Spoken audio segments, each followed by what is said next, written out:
Chapter 618, Mission. Chapter 618, Mission. Chen Zhao looked at Wooster with annoyance. Are you blind? Sorry, President. Chen Zhao waved his hand. Whatever. Jolig, go set up the trap. Yes, President. Jolig deftly began burying bombs. These magic bombs were quite powerful. They were destructive for both regular people and spirits. After he finished with the trap, the sky started darkening. President, I finished setting up the trap. Okay. Go eat something good, and after you all finish eating, go in. Be careful. President, you're not going. I have to stay to control the trap. Someone has to stay. President, I can deactivate the bombs too, actually. I can too. Me too. I'm the president. I have to stay back because if the plan fails, I have to take care of the mess, Chen Zhao said matter-of-factly. Have any of you seen the big boss at the start of the game? Everyone grumbled inwardly. Chen Zhao made it sound honorable, but it couldn't change the truth. He was scared. He wanted to shrink back like a turtle. Chen Zhao looked at the time. It was already past 7. Okay, go on in. President, I'll miss you. West latched onto Chen Zhao. Fuck off. Chen Zhao kicked him aside. By now, the sky was already dark. The entire Mapleville was pitch black. Everyone entered the neighborhood. Okay, West said. Everyone spread out and throw a flash bomb at a house and then run.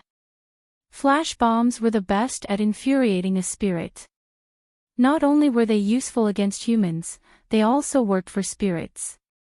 After the spirit lost vision temporarily, they'd regain their vision gradually and then become furious. But the process of them regaining their vision gave them enough time to escape. This was also part of their plan. Everyone, match times, West said. 7:50. Be careful and keep in contact, West said. There's only one chance for the trap. We have to lure the spirits toward the trap at the same time and bomb them all at once. If there's too much time in between, then we'll still have to face a large number of evil spirits. Okay, we understand. West looked toward Burr. Burr, you're the slowest, so you take this area. It's the closest to the exit. If you don't have time, use your strength magic. Moore, you take that area. You can use your cloning to attract attention. West was quite experienced, so he assigned tasks for everyone. West, I think you should keep being the president, Wooster said. Instead of finding a coward who doesn't do anything. Everyone agreed now.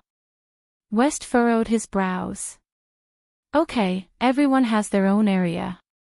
Spread out and start at 8 o'clock sharp. It's them again.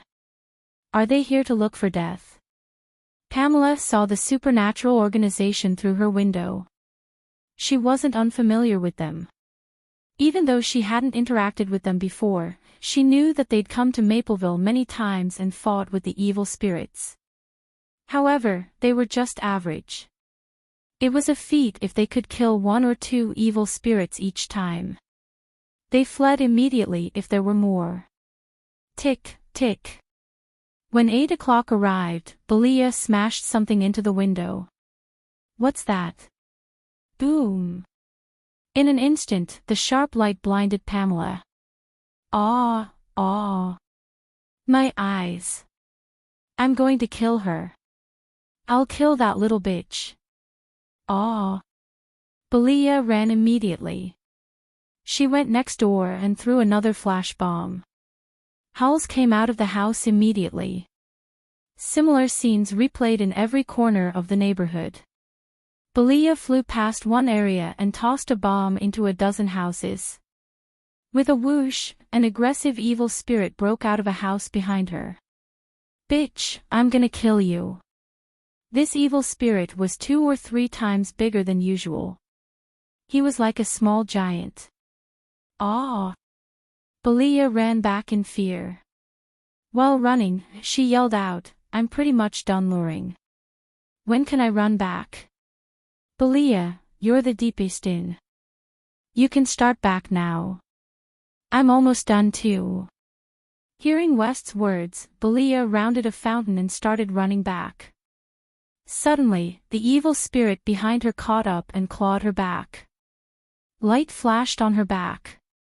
She rolled on the ground and then continued running. The defensive gear was quite effective, but it couldn't provide unlimited protection.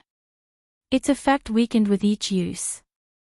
If that kind of attack happened again, the armor would probably lose effectiveness. Run! There was a large group of evil spirits behind Bertu. There were even more than behind Belia. Old Bert tossed his cane away and ran for his life. As he ran, his body enlarged. Finally, he was like a small giant as he rushed toward the gates. At that time, the others caught up too. They also had a large group of evil spirits behind them. They weren't very strong, but they were all great at luring monsters. The evil spirits were grouped together now. They covered the sky and moon, howling and screaming. It was like the end of the world. These rookies had never seen anything like it before. Everyone was about to piss their pants. Suddenly, there was a pained scream. Evil spirits caught up to Moore's clone. It didn't even last a second before getting swallowed up. Wooster was the first to burst out of the entrance. Then there was a second, a third. They burst out of the trap area one after another. "President, hurry. Deactivate it." Chen Zhao looked around. There were 10 of them, all present. The next moment, Chen Zhao pressed the remote control. Kaboom! The dozen magic bombs were deactivated all at once. Firelight and shards flew into the sky, turning the surroundings into ruins. The explosions lasted for a full minute. Chen Zhao had never seen such brilliant fireworks before. Ha! Success! We succeeded. Everyone was extremely excited. They'd killed so many evil spirits. None of them could survive such an intense explosion. But when the fire died down, the evil spirits were still unharmed. Not a single one had died. Everyone's expressions froze. But the evil spirits actually started lunging at Chen Zhao. "Hurry! Let's run!" Wooster cried. "They're going for the president. We have time to run." Chapter 619, Nobody Can Leave Before Explaining. Chapter 619, Nobody Can Leave Before Explaining. "Don't move!" Chen Zhao yelled. He was livid. The entire plan was carried out perfectly, but the end result was so poor. Not a single evil spirit was killed in the intense explosion. This clearly wasn't normal. Chen Zhao's voice made all the members of the supernatural organization and evil spirits stop moving. They all turned around. The evil spirits actually stopped within a few meters of Chen Zhao. Wooster was getting impatient. Were they stupid? Hurry and kill that man. Chen Zhao looked at the supernatural organization.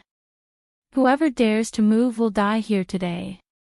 The members discovered that the evil spirits closest to Chen Zhao actually took steps back. Wooster was even more impatient. There were so many of them.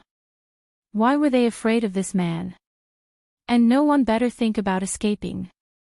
Chen Zhao's eyes gleamed with evil light. No one. They discovered that the evil spirits actually had fearful expressions. Suddenly, a pained cry came from behind the 100-some evil spirits. One seemed to be grabbed in an invisible hand and dragged into the void. This scene was horrifying and unsettling to both the supernatural organization and evil spirits. I said, no one is allowed to run without my permission. Whoever runs will die. Chen Zhao looked at the evil spirits. You can try if you think that I can't do anything just because you have an advantage in numbers. Then he looked at the supernatural organization. Everyone felt chills. Chen Zhao intimidated all the evil spirits by himself. No one dared to take a step forward or even run. I'd wanted to give you failures a chance. If you succeeded in this plan, I would help train you all, but you've disappointed me too much. Chen Zhao looked at the 10 members. Jolig, why were the magic bombs ineffective? Give me an explanation. If you can't explain, then I'll feed you to them tonight. I don't know. I made the bombs according to the standard ratio of gunpowder. They can't be ineffective, unless, Jolig suddenly looked at Wooster. Unless the material you gave me had problems. Bullshit. Don't blame me. What does this have to do with me? Wooster immediately yelled nervously. It's your own problem. Don't drag me into this. Chen Zhao glanced at Wooster and then at the evil spirits. Then, why did you all run toward me? Is it because I'm ugly? Asians don't fit my beauty standards. Some nameless evil spirit said that, and Chen Zhao's eyes shone with murderous intent. A few other evil spirits were affected too, dragged into the void by that invisible hand. Who can give me an answer? Chen Zhao yelled. Speak. Are you all mute now? Mr. Chen, let me answer your questions. Pamela knew that Chen Zhao was strong, but she didn't think he was this terrifying. She didn't even understand how Chen Zhao had killed those evil spirits. He didn't have any magic waves or even do anything, but those evil spirits were swallowed up. Okay, speak. You have an aura that's full of life, Pamela said. To the dead, that's the most luring smell. We were attracted by that, and that's why we all swarmed to you. Chen Zhao looked down at the part of his shirt that got wet from the liquid. He took off his shirt and tossed it to Pamela. Smell it. Is it this smell? Yes, this is it. Chen Zhao looked at Wooster. Seems like we have an answer now. Wooster turned to run, but someone stuck their leg out and tripped out. Who eats meat? Come out. A few evil spirits walked out and went to stand behind Chen Zhao. Everyone got chills and subconsciously moved away from Wooster. Wooster was on the ground. President. I messed up. Please forgive me. They didn't know how strong this new president was. But they knew that he was definitely more than 100 times scarier than the other presidents. Why did you do this? Chen Zhao looked at Wooster. Because you want to check the records. It suddenly dawned on everyone. No wonder he tried to provoke everyone whenever Chen Zhao wasn't here. It was just because Chen Zhao wanted to check the financial records. Did that mean that Wooster had stolen most of their budget? This infuriated everyone. At first, they'd thought that Wooster had something personal against Chen Zhao and even sympathized with him. But it was actually because he used their budget. How much did you take? A few $1,000,000. Be more specific. I don't know, Wooster lowered his head. Where's the money?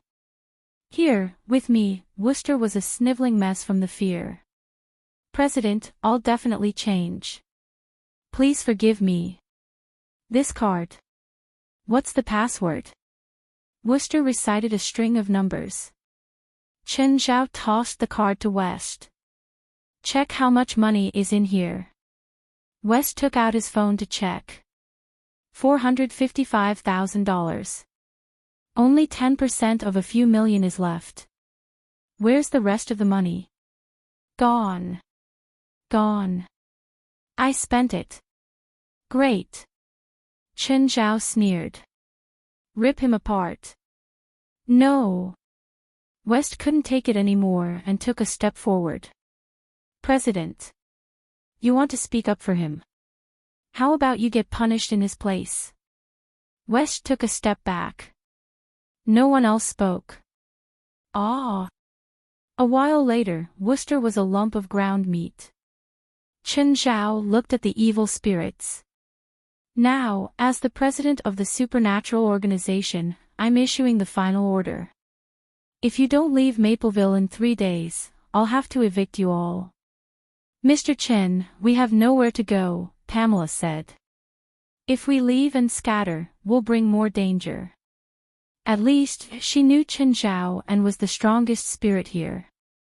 She still had a voice. Then I'll destroy you all. Right then, West got close to Chen Zhao. President, how about we take them in? Take them in. Chen Zhao glanced at him. Are you sure? Yes. They aren't entirely without use. They can become our supernumerary members. Chen Zhao looked at Pamela. Are you willing to become part of our organization? If you're unwilling, you can tell me now and I'll send you off. Ah! Another cry. Blackie was too fast. All of the evil spirits were speechless. He didn't give them a choice at all. Who dared to say no? Chapter 620, Relic. Chapter 620, Relic. West, when we go back, help me write up some rules. In the future, we'll do things according to the rules. The first one is to listen to the president's orders no matter what. Everyone was speechless. Did he have to be so blatant about giving himself more power? If he said so privately, they wouldn't have been able to do anything even if they found out. But now that he was saying it in public, they still didn't dare to say anything. But they felt depressed inside. What did it feel to have more than 100 evil spirits stuffed into a minibus? Even though spirits didn't have a tangible body, there were still 100 of them stuffed in there. It was still very terrifying. Is there room for us to keep so many evil spirits? We have money now, West said with flushed cheeks. We can move locations. Move. Did I agree? Chen Zhao glared at him. You want to move just because we have some money now. Do you think the organization is yours? Sorry, President. I didn't think carefully. It's okay this time. Next time, remember to report to me. Chen Zhao was sick of this area too. It was a complete insult to his status as the president. If anyone asked him who he was, and he said he was the supernatural organization's president, and they asked where he worked, it would be too embarrassing to say that it was some ghetto. President, do you have any requirements for the new headquarters? First, it has to be big. At least big enough for so many new members. There needs to be a kitchen, Jolanash added from the front seat. A shower room, Belia said. Everyone looked at her. They'd all seen Belia's strip, no, war dance before. They shouldn't overthink. Shouldn't overthink. And a playground, Moore said. No, Chen Zhao said without hesitation. How old are you and you still want a playground? Reject, West said. We'll get you a seesaw, at most. Okay. Notify me immediately after choosing the location for the new headquarters. Chen Zhao looked at Pamela. Pamela, you're an official member of the supernatural organization now. Help watch them for me. Remember to tell me if anyone causes trouble. Pamela was a spirit, but her abilities and knowledge of magic were definitely the highest of the group. If she became an official member, she could help manage the evil spirits too. These horrible evil spirits were as tame as lambs before Chen Zhao. But they might not be so obedient before the other members. Chen Zhao couldn't watch over them every day either. Thus, if Pamela watched them, no big problems would occur. Pamela had to agree and submit to Chen Zhao too. If she said no, Chen Zhao might plaster her to the wall. They didn't have a close relationship, after all. The ancient and weather-worn cave painting was made up of crude lines and paint, but the story that it recorded was true history. This relic seems to be worth the hike. The professor touched the painting with a gloved hand. Vanity wasn't very interested in the relic's paintings. This relic was half public. It wasn't fully public, but it didn't forbid exploration or research teams.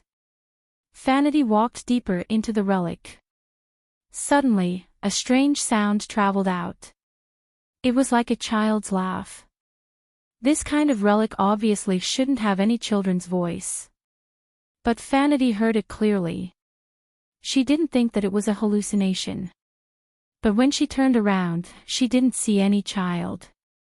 The other team members were still taking pictures and studying the cave paintings. Vanity's eyes flickered and she looked back at the tunnel leading into the depths. From the information that she'd received, this relic had already been explored fully. Many other teams had come before. There weren't any forgotten corners at all. But with her professional senses, Vanity felt that there was a mysterious aura around here. Ring. Suddenly, Vanity's phone rang. The sudden ringtone shocked everyone in the relic. Vanity answered the call. Hello, is it Vanity? Yes, it's me. Professor Pitts wanted me to send some information to you. Can you give me your email?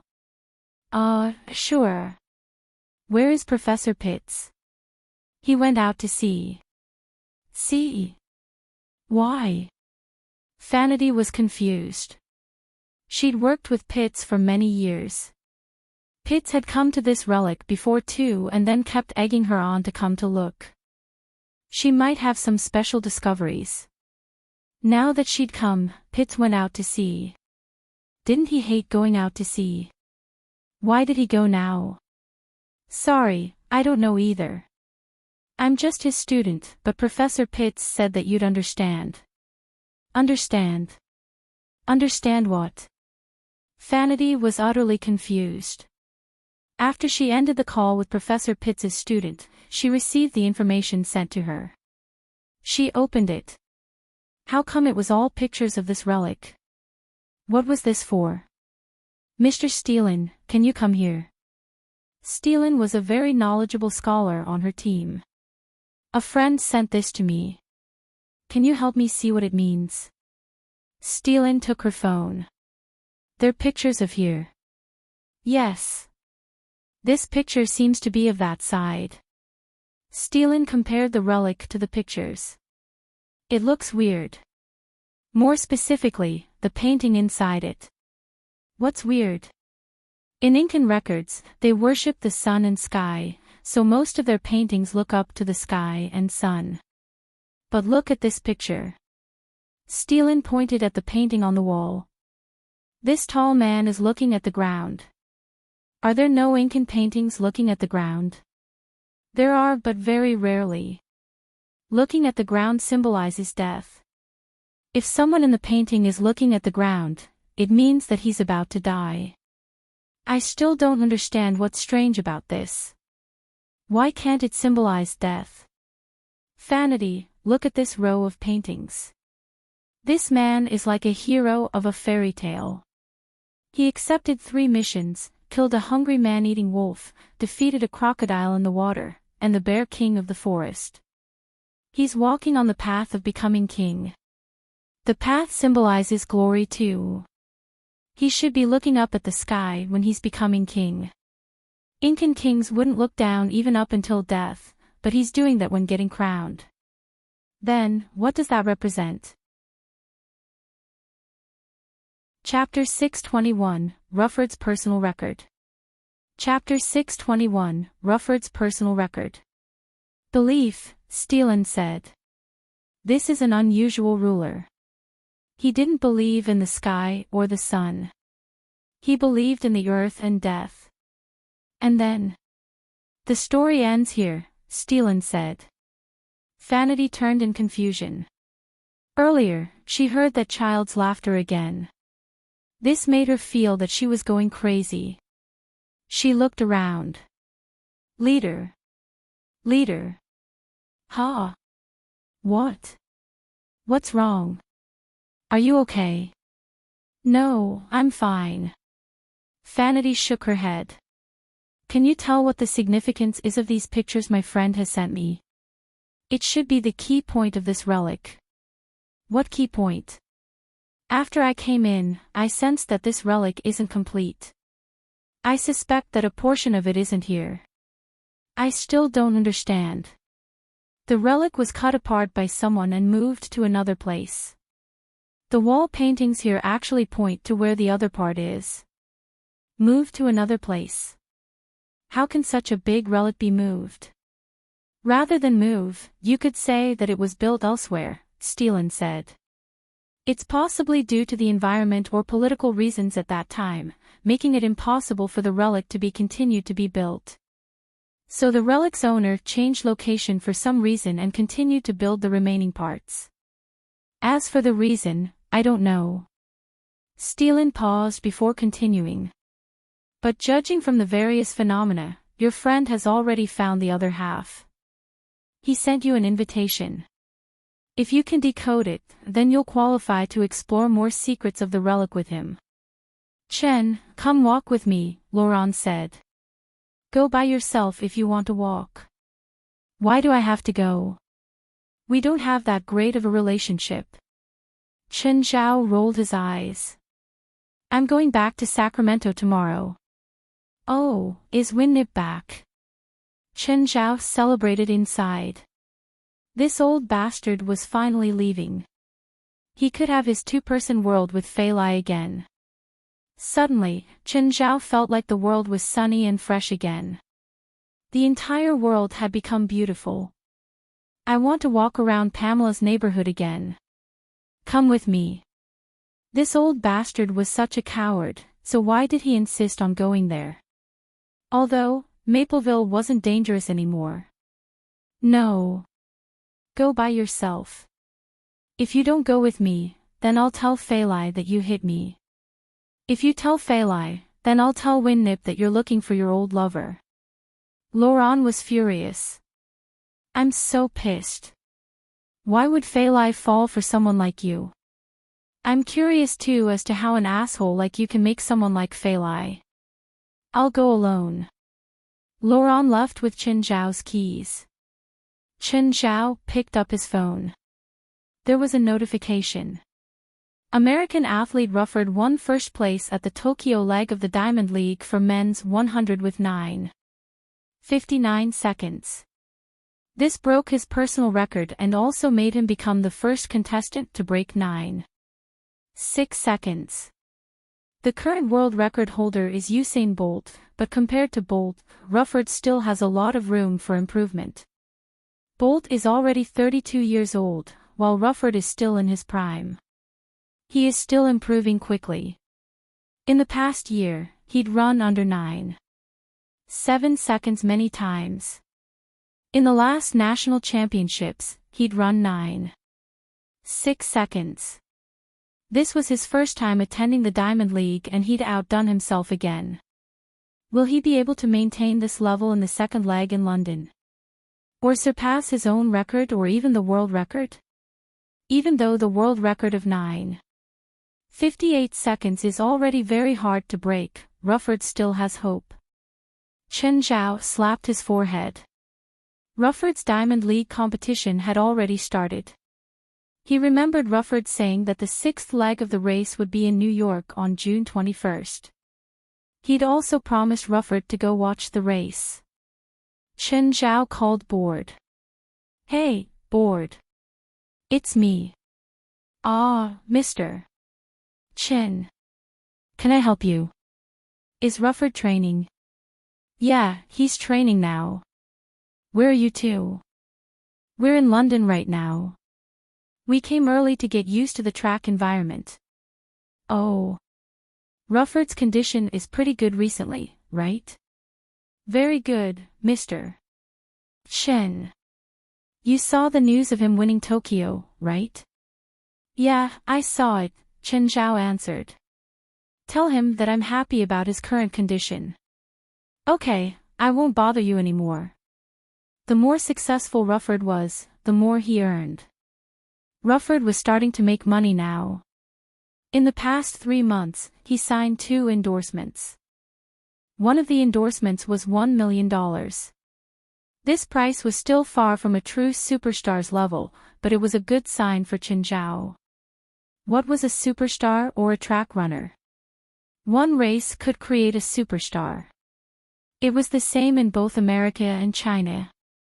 If Rufford could break a world record, the media would naturally turn him into a god. This wasn't like basketball or soccer players who had to prove themselves with an entire season or more. A top athlete star would earn at least $10 million.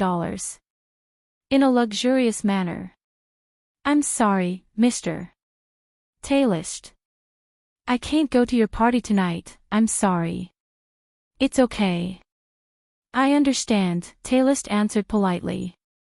As soon as he hung up, another call came in. Hi, Mr. Tailist. I'm sorry, I can't go to your party tonight. 20 minutes later, Taste was about to smash his phone down. 5 people who'd agreed to come to his party had declined the invitation in the past 20 minutes. He was a famous person, but now, it was like he was being excluded. Another call came in. It was his old friend. Angus, you're not calling to say you won't attend my party tonight, right? Hey, Tailist, how did you know? Can you tell me why? I got Rasfa's invitation. You know that Rasfa is my enemy. You should support me. Tailist almost spat out blood in anger when he heard this answer. Tailist, I would support you in business, but I heard that Rasfa's party has the legendary Purple Brew. Purple Brew. Chapter 622, Value. Chapter 622, Value. What's Purple Brew? Tailist asked in confusion. You don't know? Angus said. It's the practically legendary wine. Oh. I remember. Is it the magical wine that apparently saved all the elites at the Hilda Hotel last time? Yes. Tailist was even more pissed. Even though he and Rasfa were equals in the company, they still competed in terms of abilities, connections, and wealth. This time, his party was rejected by many guests and they instead chose to attend Rasfa's party. This was a provocation or even a declaration of war to him. That night, Tailist discovered that practically no important guests had come. He was so furious that he smashed everything in his bedroom. It wasn't just a party. To upper-class elites like him, the guests at his party could reflect his identity and status. Like today, only some nobodies had come. This was like humiliation for him. It would be alright if 1 or 2 people didn't come. But practically no important guests had come today, so what would the 1 or 2 important ones think? They would think that Tailist's power had weakened and was abandoned by his allies. On the other hand, everyone running over to Rasfa was also a great blow to him. Parties were important for strengthening and expanding connections too. One party might not be able to represent anything, but what about 2, 3, or 4 times? Regular people would grow apart if they didn't meet for a long while, let alone interest groups. They also needed all sorts of gatherings and parties to maintain their relationships. Tailist called Angus again late at night. Hi, Angus. It's me, Tailist. Oh, Tailist, what's wrong? How's Rasfa's party? Do you want to hear the truth or lie? Truth, of course. It's an addictive wine. It's amazing. You're saying that he drugged it? No. It's completely the wine's own attraction. It's hard to describe. I've never drunk such a mesmerizing wine. It's filled with fantasies and it has a faraway and exotic taste that makes me. As Angus started talking about the Purple Brew, he started rambling endlessly. Angus grew even more furious. Enough. I don't want to hear your bullshit. Why are you yelling at me? Taylist realized that he'd lost his temper. Angus was his important ally in the company. The man was the third largest shareholder in the company. Taylist was able to compete with Rasfa in the company due to the support of Angus and other shareholders. They didn't have a vertical relationship. He didn't want to lose this ally due to this. Sorry, Angus. Is that wine really so tempting? Can it make people lose their minds? No, it's the opposite. It can make you more clear-headed. It's just so magical. Angus started rambling again. He could feel Taylist's feelings too. To be honest, if Rasfa provides this wine again and you hold a party too, I'll choose him too. Sorry. This isn't about interests. The wine is just unforgettable. Taylist wasn't stupid. If Angus kept attending Rasfa's party, who could be sure that he wouldn't lean towards Rasfa? Do you know the wine's background? No. I asked him too, but Rasfa wouldn't answer. The others answer vaguely too. They say that it's from an Asian winery clan. That damn Scrooge, Taylist growled through clenched teeth. Is there any way to get information about the wine from him? I can't. He's really guarded against me, as you know. Soon, there was a trending line among the wealthy of L.A. Don't hold a party without purple brew, or else it'll be very boring. It was an incredibly proud thing to be able to host a party with purple brew, even if each person could only get one glass. Rasfa's friend pulled on him with a livid expression. Rasfa, you've already thrown 3 parties. Each time, you say you ran out of purple brew, but then you can take 1 bottle out for the guests. You're obviously lying to me. Nelson had come to all 3 parties and drunk 3 glasses. But he grew even more obsessed. Each time, he would pull on Rasfa and try to get information about the purple brew. Or try to get the actual wine. But Rasfa kept his lips sealed about the purple brew and any information. Nelson wished he could tie Rasfa up and pry his mouth open. Yesterday, Nelson also held a party, but he discovered that many guests were a bit disappointed. One friend even asked why he didn't have purple brew. Nelson almost exploded. Why didn't he have purple brew? Didn't they know how precious that wine was? Nelson didn't lack money. His company's total value was 20 times that of Rasfa. He also had a small portion of the film industry. But Rasfa, someone who worked in entertainment, had something that he didn't. This was an insult to Nelson. Nelson, I got this bottle today and I hurriedly called everyone here to taste it. Doesn't this show my sincerity? Being invited to taste the purple brew was completely different from having one's own bottle and inviting friends to taste it. Rasfa, just tell me. What price are you willing to sell it for? Nelson, I really don't have any more. I heard that your company will screen a movie in July. I can help you add at least 500 theaters. Rasfa arched an eyebrow. Steven's new movie was airing in July. But Steven also came to complain that there wasn't enough time and there weren't many theaters. Nelson, I'll try my best to get you a bottle. How long will it take? I can't promise you. You don't have any in your house. You can search me. If you find one, I'll give it to you for free. I'm hosting an important guest in 3 days. I hope I can get a bottle by then. Any price is fine. You know that I don't care about money. Chapter 623, Winnip's Call. Chapter 623, Winnip's Call. Ding. $2 million have been transferred to your account 45 *****. Your current balance is $3,922,441. 15. If you asked Chen Zhao what was the best thing in the world, it would be watching his current balance keep raising while he was saving up money. He picked up his phone and kissed the screen. It was close to $4 million in savings. He counted as a rich person now, right? Of course, the happiest thing was that Laurent finally scrammed. Finally, no one would disturb his two-person world with Feilai. Just then, Rasfa called. Chen, did you get the transfer? Yes, thank you, Rasfa. Ha. You gained money and I gained connections. In the end, I gained without giving anything. I got a lot just with the purple brew. Chen Zhao knew that, in this world of interests, one had to pay to make money. He couldn't make Rasfa promote the wine without doing anything. Of course, he could, but it would cost feelings.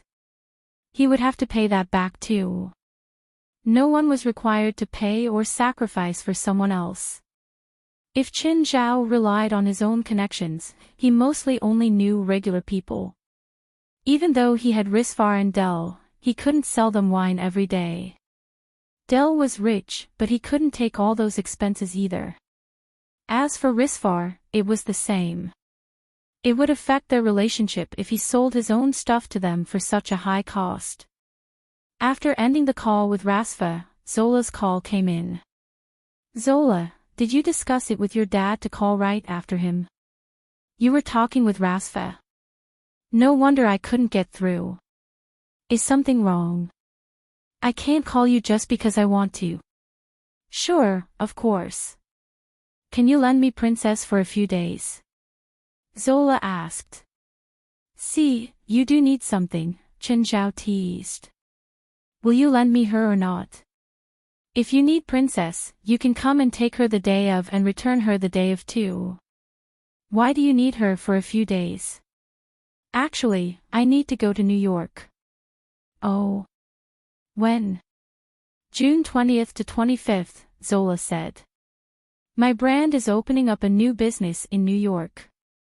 There's a fashion show. I'm going to New York on June 21st too. Oh. It would be even better if you can come. No. I won't go to the fashion show.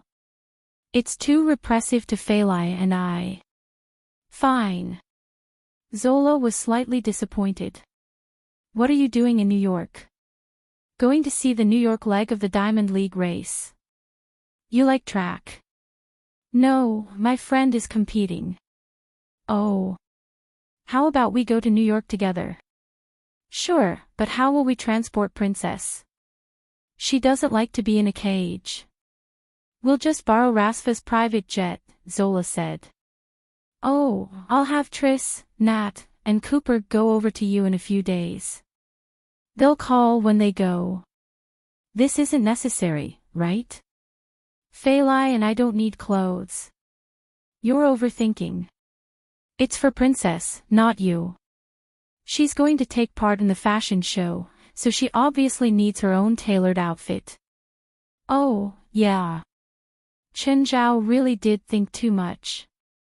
But he had to admit that Triss, Nat, and Cooper were talented in fashion design. Even though his and Feilai's clothes had been hanging in the closet ever since that day, both the suit and gown were very beautiful. Chen Zhao was quite bored these days. But he didn't think he would get Winnip's call. Chen, are you busy? No, Winnip. How are you? Laurent came back. He said a lot of bad things about you. Ha.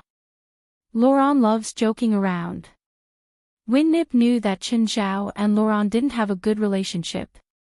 Of course, she wouldn't go ask about them either. Chen, the wine that you had Laurent bring back is great. If you like it, then I'll send you 2 bottles the next time I produce more.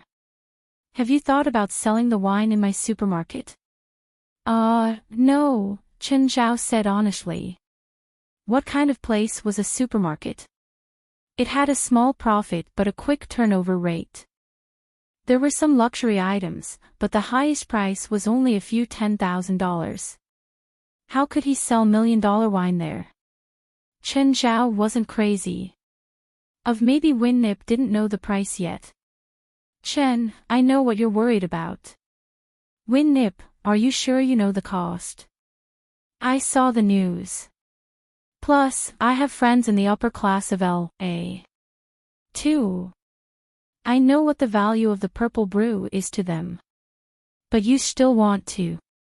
I considered 3 points. First, this allows regular people to learn about the purple brew. Even if they don't get a chance to taste it, if you put it in my supermarket, they'll be able to see the bottle and produce many fantasies about it. Second, it'll obviously attract more customers. Third, it's the most direct benefit. You'll supply my supermarket a collector's edition of the purple brew and set a price that no wealthy person would buy. This would produce an even bigger uproar. Chen Zhao considered it. You said to set a price that no wealthy person would buy. What price is that? $99,999,999. $100 million. No wonder Winnip said no one would buy it. Even people he knew, like Rasfa or his own mother, wouldn't pay for that. Instead of something to be sold, it was more like an artifact. But then, Chen Zhao got another idea. What if he combined the purple brew with the Spring of Youth? Would that combined effect qualify for that number? He could try the effect first. Winnip, I can't give you an answer now. I have to modify the wine. I can't just change the label and multiply the price. Chen, no one will buy it anyway. But what if someone does? What if the customer finds out that the collector's edition is the same as regular purple brew? This isn't a regular name brand bag. This is $100 million. If someone really bought it, it would be a huge blow to your supermarket and the purple brew. I don't want to take this risk. Fine, but are you sure you can raise the value of the purple brew 10 times higher? Chapter 624, Wine Worth $100 million. Chapter 624, Wine Worth $100 million. Chen Zhao went straight into the river map. Old Turtle, take out the oldest wine. Old Turtle looked at him. The 100-year wine. Even you probably can't take it. Chen Zhao only used 10-year brews now. Wine that was put here for 10 days were basically all 10-year brews. For regular people, 10-year brews could make one shed tears. But it wasn't very effective for people with magic. Last time, Chen Zhao took a sip of a 50-year brew and slept for 20 full days in the river map. Regular people didn't have to drink it. They could get drunk with just a whiff. As for the 100-year brew, Chen Zhao wasn't sure what would happen if a regular person took a sip. They wouldn't die though.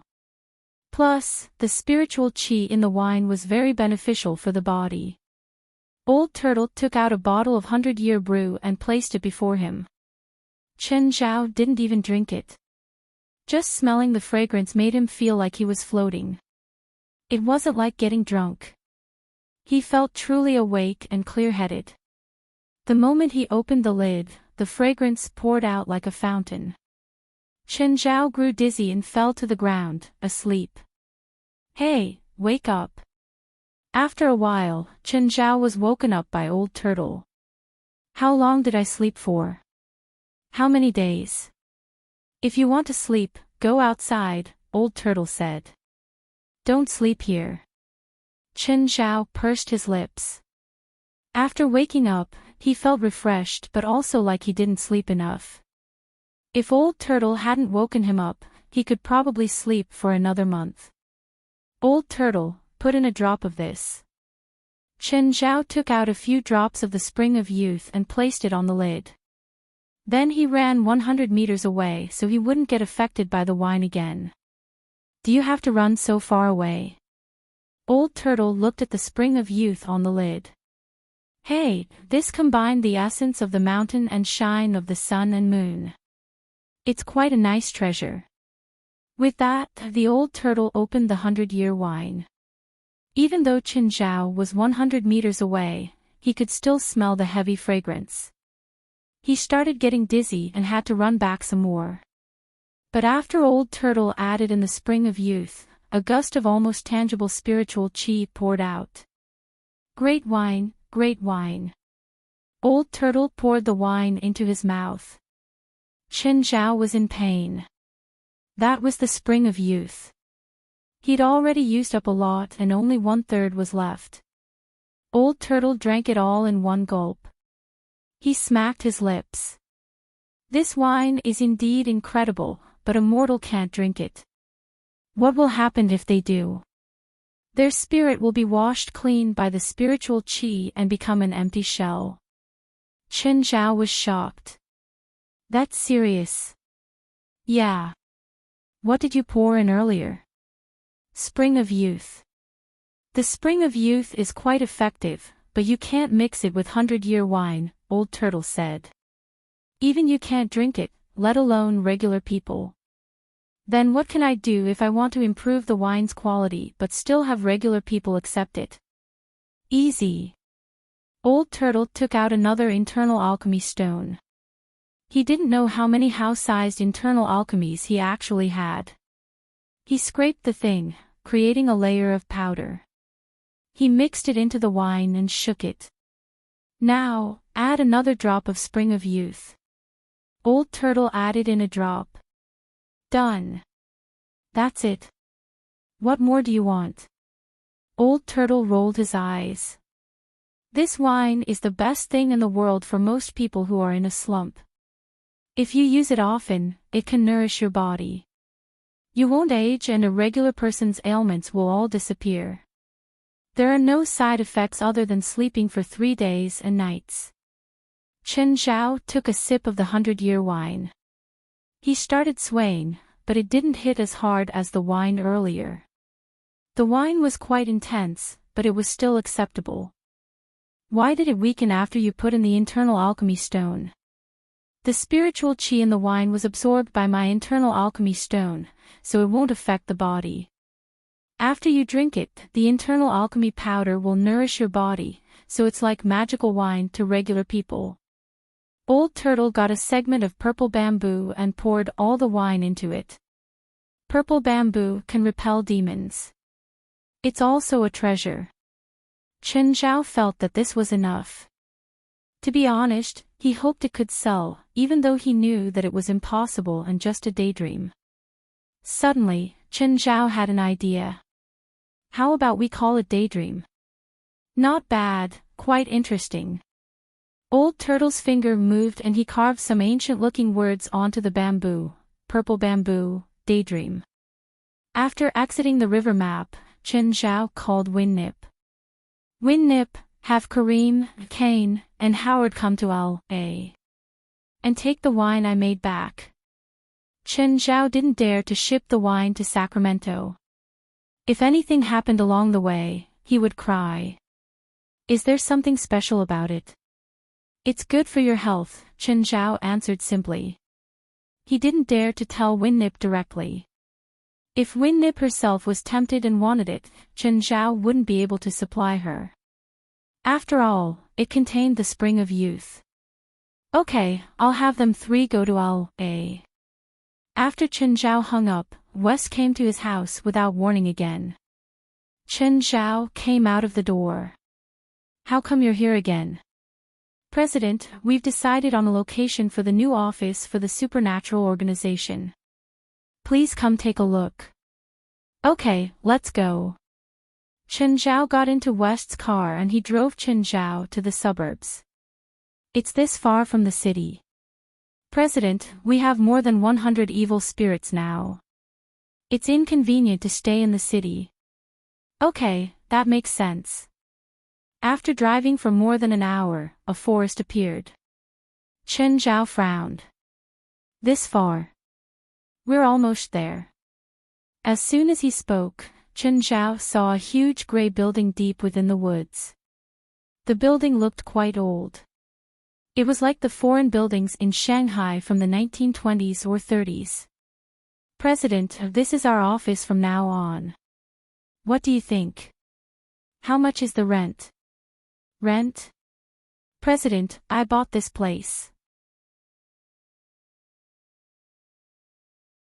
Chapter 625, Our Own Standards.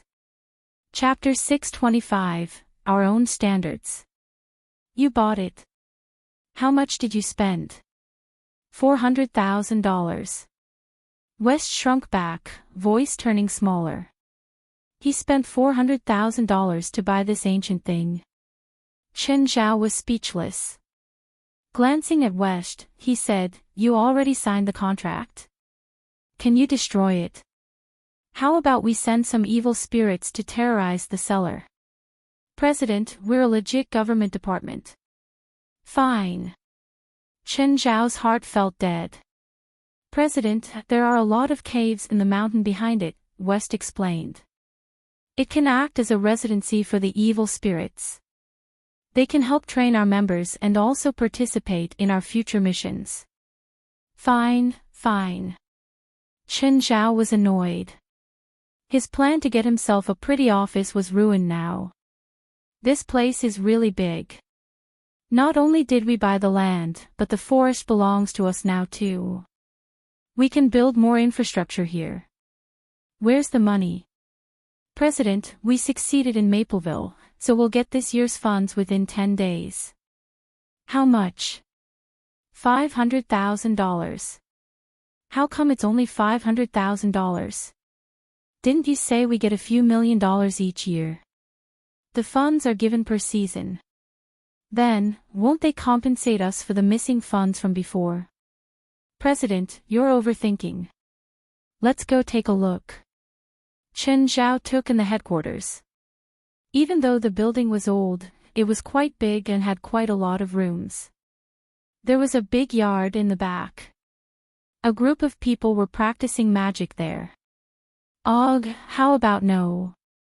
Chen Zhao felt annoyed when looking at his subordinates. "I think that we should find our own profitable business," Chen Zhao said seriously. Such as licensing or something. We can evaluate supernatural figures and charge them for it." "Huh? What? Is my suggestion bad?" Chen Zhao glared at West. West forced himself to look at Chen Zhao. "Good, it's obviously good, but we don't have any standards." "Then, create a standard now." "President, are you serious?" "Yeah, do I seem not serious?" No one had ever evaluated supernatural figures. West found it weird. Plus, their committee wasn't a really authoritative organization either. How could they rate others? "Jolig, come here." "President, you're calling for me. Can you make a tool for measuring magic?" "Huh? What? Can you or not?" Jolig thought about it and said, "Technically, I can, but I've never tried it before." "Then, try it." "I need material," Jolig said, looking at Chen Zhao. "Take whatever you need from the warehouse. If you can't find it, have West buy it." "Sensory rockwood." "Why do you need sensory rockwood?" "That thing's expensive." West immediately showed his stingy side. "It can sense magic. If I use that and connect it with some circuits, I can create the simplest tool for measuring magic." "Do we have any in the warehouse?" Chen Zhao asked. "Yes." "Take it out." West unwillingly took out a thing that looked like wood and rock but also like neither. It was the size of a fist. It was gray and pitted all over. Jolig took the sensory rockwood and started creating the magic tester. He needed some more material too. Chen Zhao and West just looked on from the side. They didn't know what Jolig was messing around with. Finally, after half an hour of work, a crude magic tester was completed. It was like a scale but with an extra sensory rockwood ball.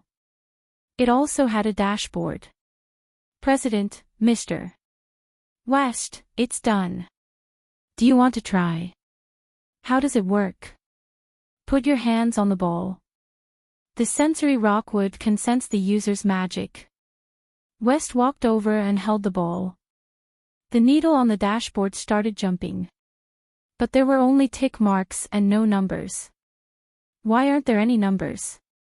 President, I don't know the standard for measuring magic.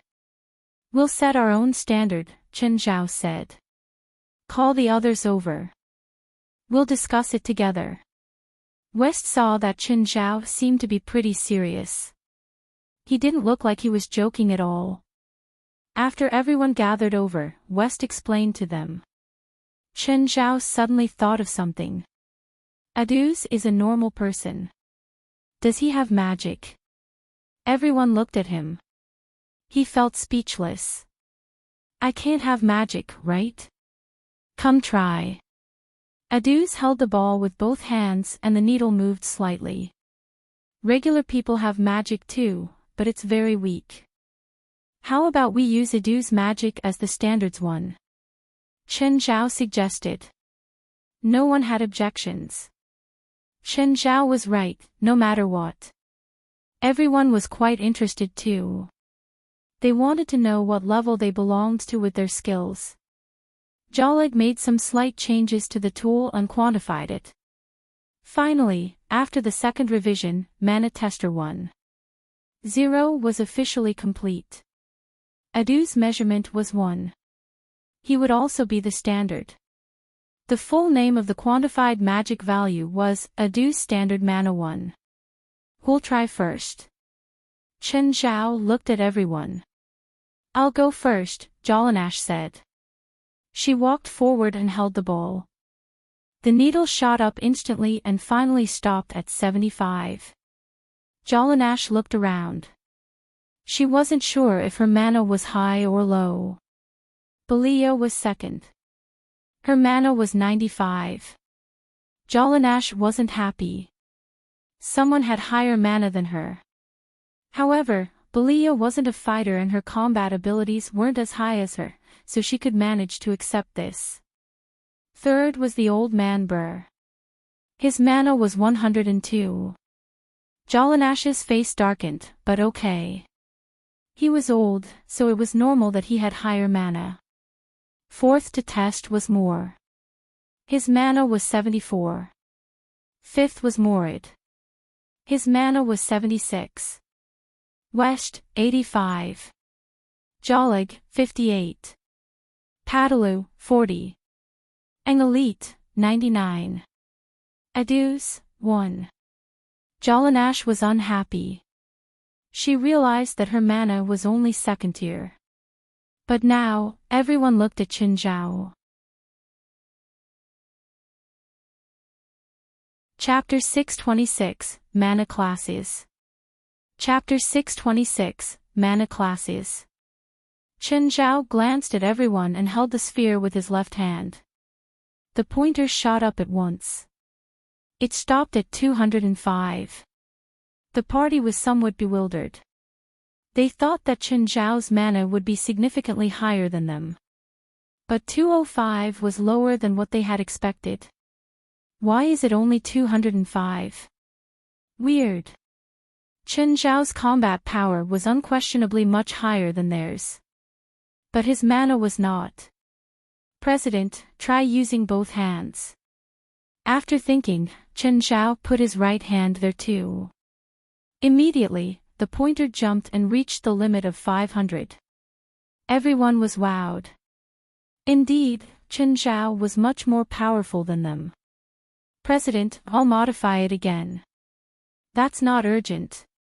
Since we can obtain a precise value for our mana, we can now come out with a grading system, Chen Zhao said. Then we'll produce certificates or badges that show which classes we're in. Let's have 5 classes, A, B, C, D, E, West suggested at once. Those below 100 mana will be in the lowest class E. For every 100 mana increase, the class will increase by 1. The president is of course in class A. In this case, apart from Chen Zhao, only Burr would be in class D. Everyone else in the supernatural organization would be class E. Nobody minded, but Jolanash was very displeased. She had always viewed herself as being superior, but in the end, she was in the lowest class like the others. Sounds great. Let's do that. Chen Zhao did not mind too. He just wanted a standard, any standard. How should we indicate that? Using cards? West asked. No. If we use cards, when spiritualists meet next time, they won't be able to see each other's identity and class directly. Do you want them to take out their cards and be like, "Hi, I'm a Class D spiritualist, hi, I'm a Class B spiritualist, nice to meet you"? Don't you think that's too awkward? Then how? Brooches. Isn't that awkward too? Rings, Chen Zhao said. Ah. Rings. If we use ordinary metal, it'll affect the release of magical power, but it's too expensive to use magic metal. Chen Zhao had an idea. He had many raw materials from hell. Chen Zhao immediately took out a dozen different metals from hell. Everyone was clearly surprised by the sudden appearance of the items. They had no idea where Chen Zhao had hidden them. Take a look. Which of these can be used to make rings that won't handicap spiritualists? That's so many magic metals. What are those? I've never heard of them before. Jolik and Padalu had some understanding of magic materials. But they had never heard of the materials that Chen Zhao had just taken out.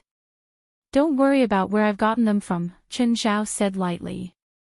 Take it as my contribution to the organization. Since Chen Zhao became the president, he had basically not contributed anything. It was his first contribution to the organization. Anyway, he would not really have an opportunity to use these magic metals. He might as well donate them here. President, can we use these metals whenever we like? Jolik stared at Chen Zhao, his eyes glittering. Many of them can be used to craft magic weapons. Sure. Ask West for approval first. President, if someone wants a class assessment, how much do we charge them? Flat rate, $1,000. We'll also give them a corresponding ring. Will anyone come for a class assessment? Dunno. Go and advertise it, Chen Zhao said casually.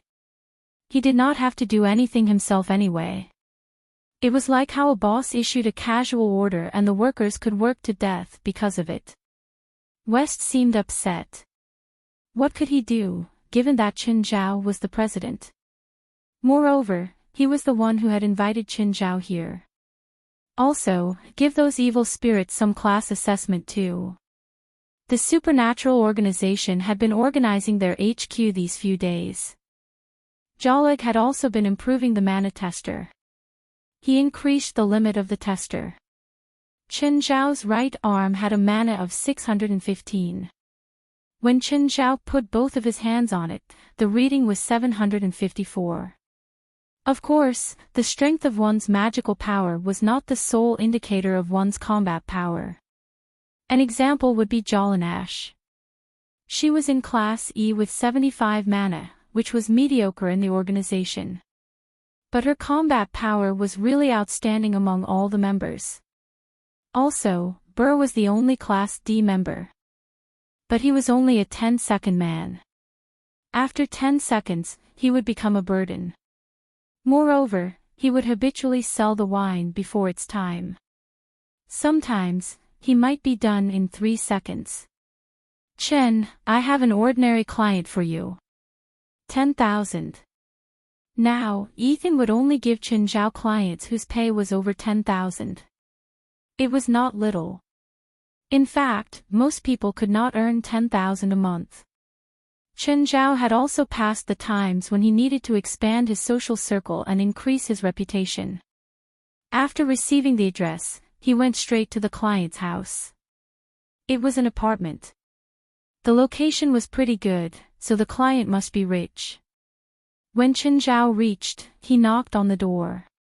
A man in colorful clothing and heavy makeup opened the door. Ah. Are you the one who needs a doctor? Yes. You're the doctor. The man studied Chen Zhao with some contempt. Then, he continued in an odd tone, come in. The man turned around and walked off, wiggling his hips. Chen Zhao rubbed his forehead. Chen Zhao was not really homophobic. For example, Robio was positive and upright. It was hard to dislike him. However, Chen Zhao could not accept someone with such an attitude and appearance.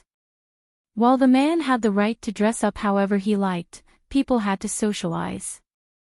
Chen Zhao just found it distasteful. Chen Zhao entered the house and realized that it was rather messy. Cloths and drawings were scattered all over the place. On the few workbenches lying in the living room, there were many unfinished pieces of clothes. All the things here are very expensive. You better watch yourself, he said. Chen Zhao scanned the place but did not find anything that looked valuable. How may I help you? Chen Zhao asked. The man removed his hat. Chen Zhao covered his mouth and almost burst into laughter. The man looked fashionable, but he was actually bald. Chapter 627, I will ruin your reputation. Chapter 627, I will ruin your reputation. The guy didn't look happy. Don't laugh. Chen Zhao pursed his lips. Laughing at a patient was indeed impolite. But this kind of style clash made it hard for Chen Zhao to keep it in. He squeezed his nose, trying to suppress the urge to laugh. My hair keeps falling over the past few days, the guy said. Chen Zhao had him sit down and did a checkup. Does your father suffer from hair loss? Chen Zhao asked. It could be genetic and only passed through the men. No, the guy answered. He sounded annoyed and had a frustrated tone. Chen Zhao held a hand to the guy's forehead and looked around. What have you been eating recently? Nothing special. You probably have testosterone oversecretion, Chen Zhao said. I'll make a diet list for you. Eating according to the list can help recover your hair loss damage.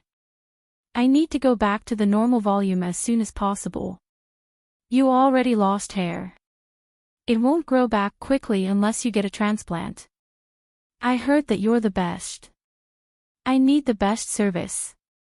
But in the end, you're just a sham. Chen Zhao frowned.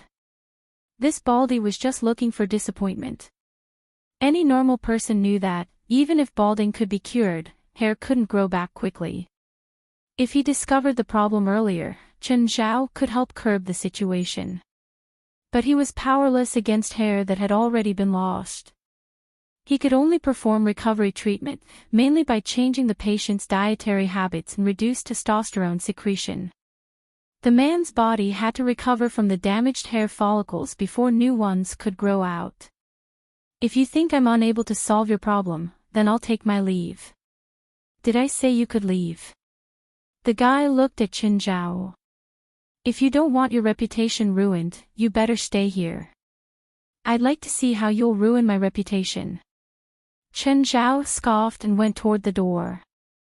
Just then, the guy rushed over, blocking his path. I suspect you're a thief. Thief? Do you have anything worth stealing? Chen Zhao glanced at him. I have the original material for producing high fashion. If I say I lost it, then I lost it. The guy looked at Chen Zhao and touched his chest. Stay the night with me and I'll pretend this nothing happened. Otherwise, I'll make it impossible for you to stay in L.A. Chen Zhao knew that some people were perverted, but he didn't think that he would meet one. And get sexually harassed. Crack. Fuck. Chen Zhao slapped the man. Stay away from me. He never imagined that he would get sexually harassed one day. But as soon as he went downstairs, he saw a few policemen walk toward him. Chen, it's you. David looked at him in surprise. Sharon was beside him. What do you mean? You're here for me. We received a call that someone broke into a designer's home and hurt him. Just then, the elevator behind them opened. The guy rushed out, holding his face. Officer, arrest him, arrest him. He robbed me and hit me. I need an ambulance, I need an ambulance. I need to get my injuries recorded. David looked at Chen Zhao. He could only extend his hands. What could he do? He couldn't attack the police, right? David handcuffed Chen Zhao and took him to the police car. Chen, what exactly happened? Chen Zhao was annoyed. You know what I do. I went to give him treatment, but he wanted me to stay the night with him, or else he would defame me. I slapped him. So, is this troublesome? David obviously trusted Chen Zhao. Don't worry. It's not troublesome. Someone like him must have done this before. We'll just need to look at the past records and it'll be easy to get things clear. He won't dare to go to court either. After all, this is a completely unplanned trick. Chen Zhao didn't need to explain too much with David. He'd already learned from Kate what Chen Zhao had done for him. To take revenge, Chen Zhao had destroyed an entire criminal group. Just this made it worth it to help Chen Zhao no matter what. As for saying Chen Zhao broke in to steal, it was nonsense. David knew that Chen Zhao had a high personal worth. It was obviously impossible for him to go rob someone in broad daylight. Chen Zhao wasn't worried that he would get sued. He was just unhappy. He was harassed by a pervert and then framed. At the police station, Sharon started laughing at Chen Zhao. Chen, I didn't think you'd end up like this one day, getting handcuffed by David. She didn't believe that Chen Zhao would rob someone either. She didn't like Chen Zhao, but it was mostly due to his frivolous actions. A while later, the guy came out of the confession room. His face was wrapped in gauze. Seeing Chen Zhao, his eyes filled with hatred. He sat before Chen Zhao. Chinaman, I told you that I'll ruin your name and make it impossible for you to survive in L.A. Just then, Wright came. Chen Zhao was a professor at UCLA, so the police would notify her if something happened. Who did you say you'd ruin the name of? And who are you? The guy looked up at Wright. He was unsure at the sharp aura. I'm the president of UCLA, Wright said powerfully.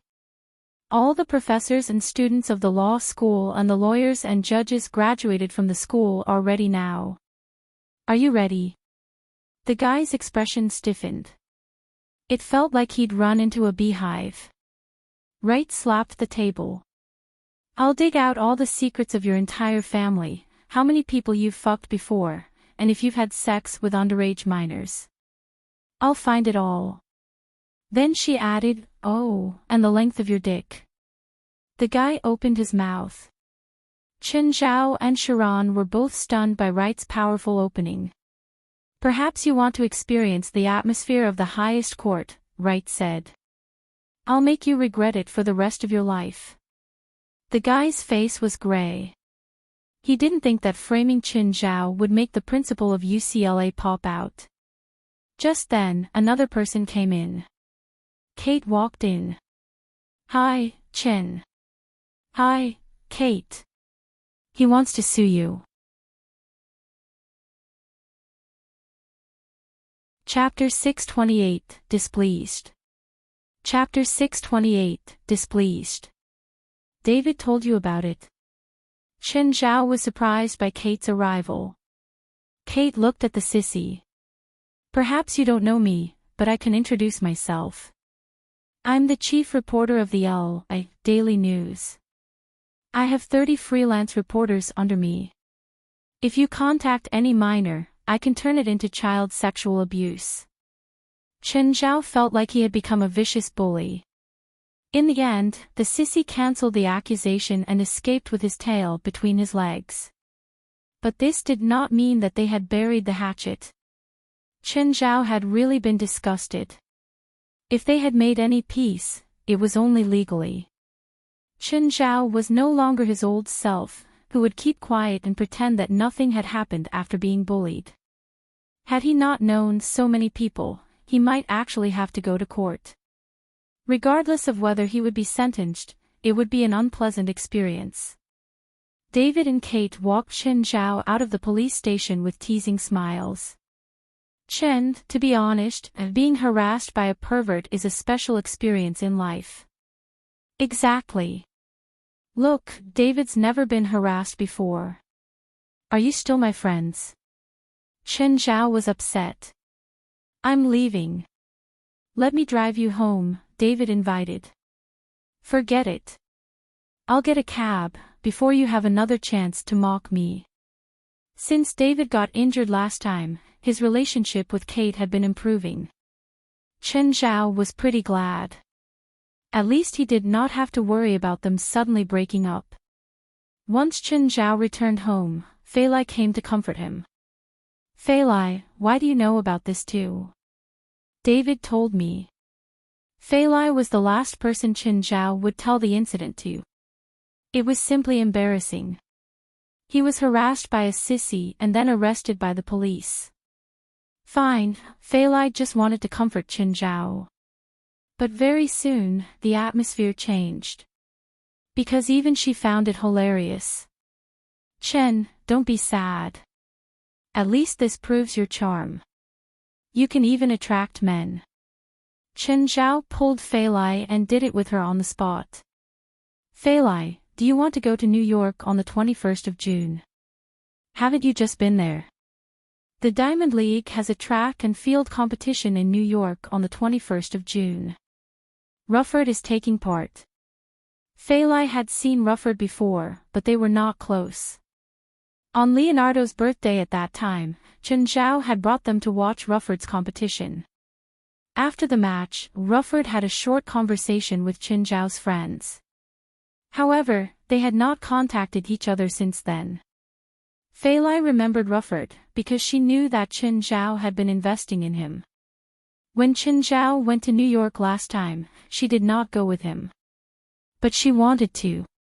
After all, she had never been there. I'll see.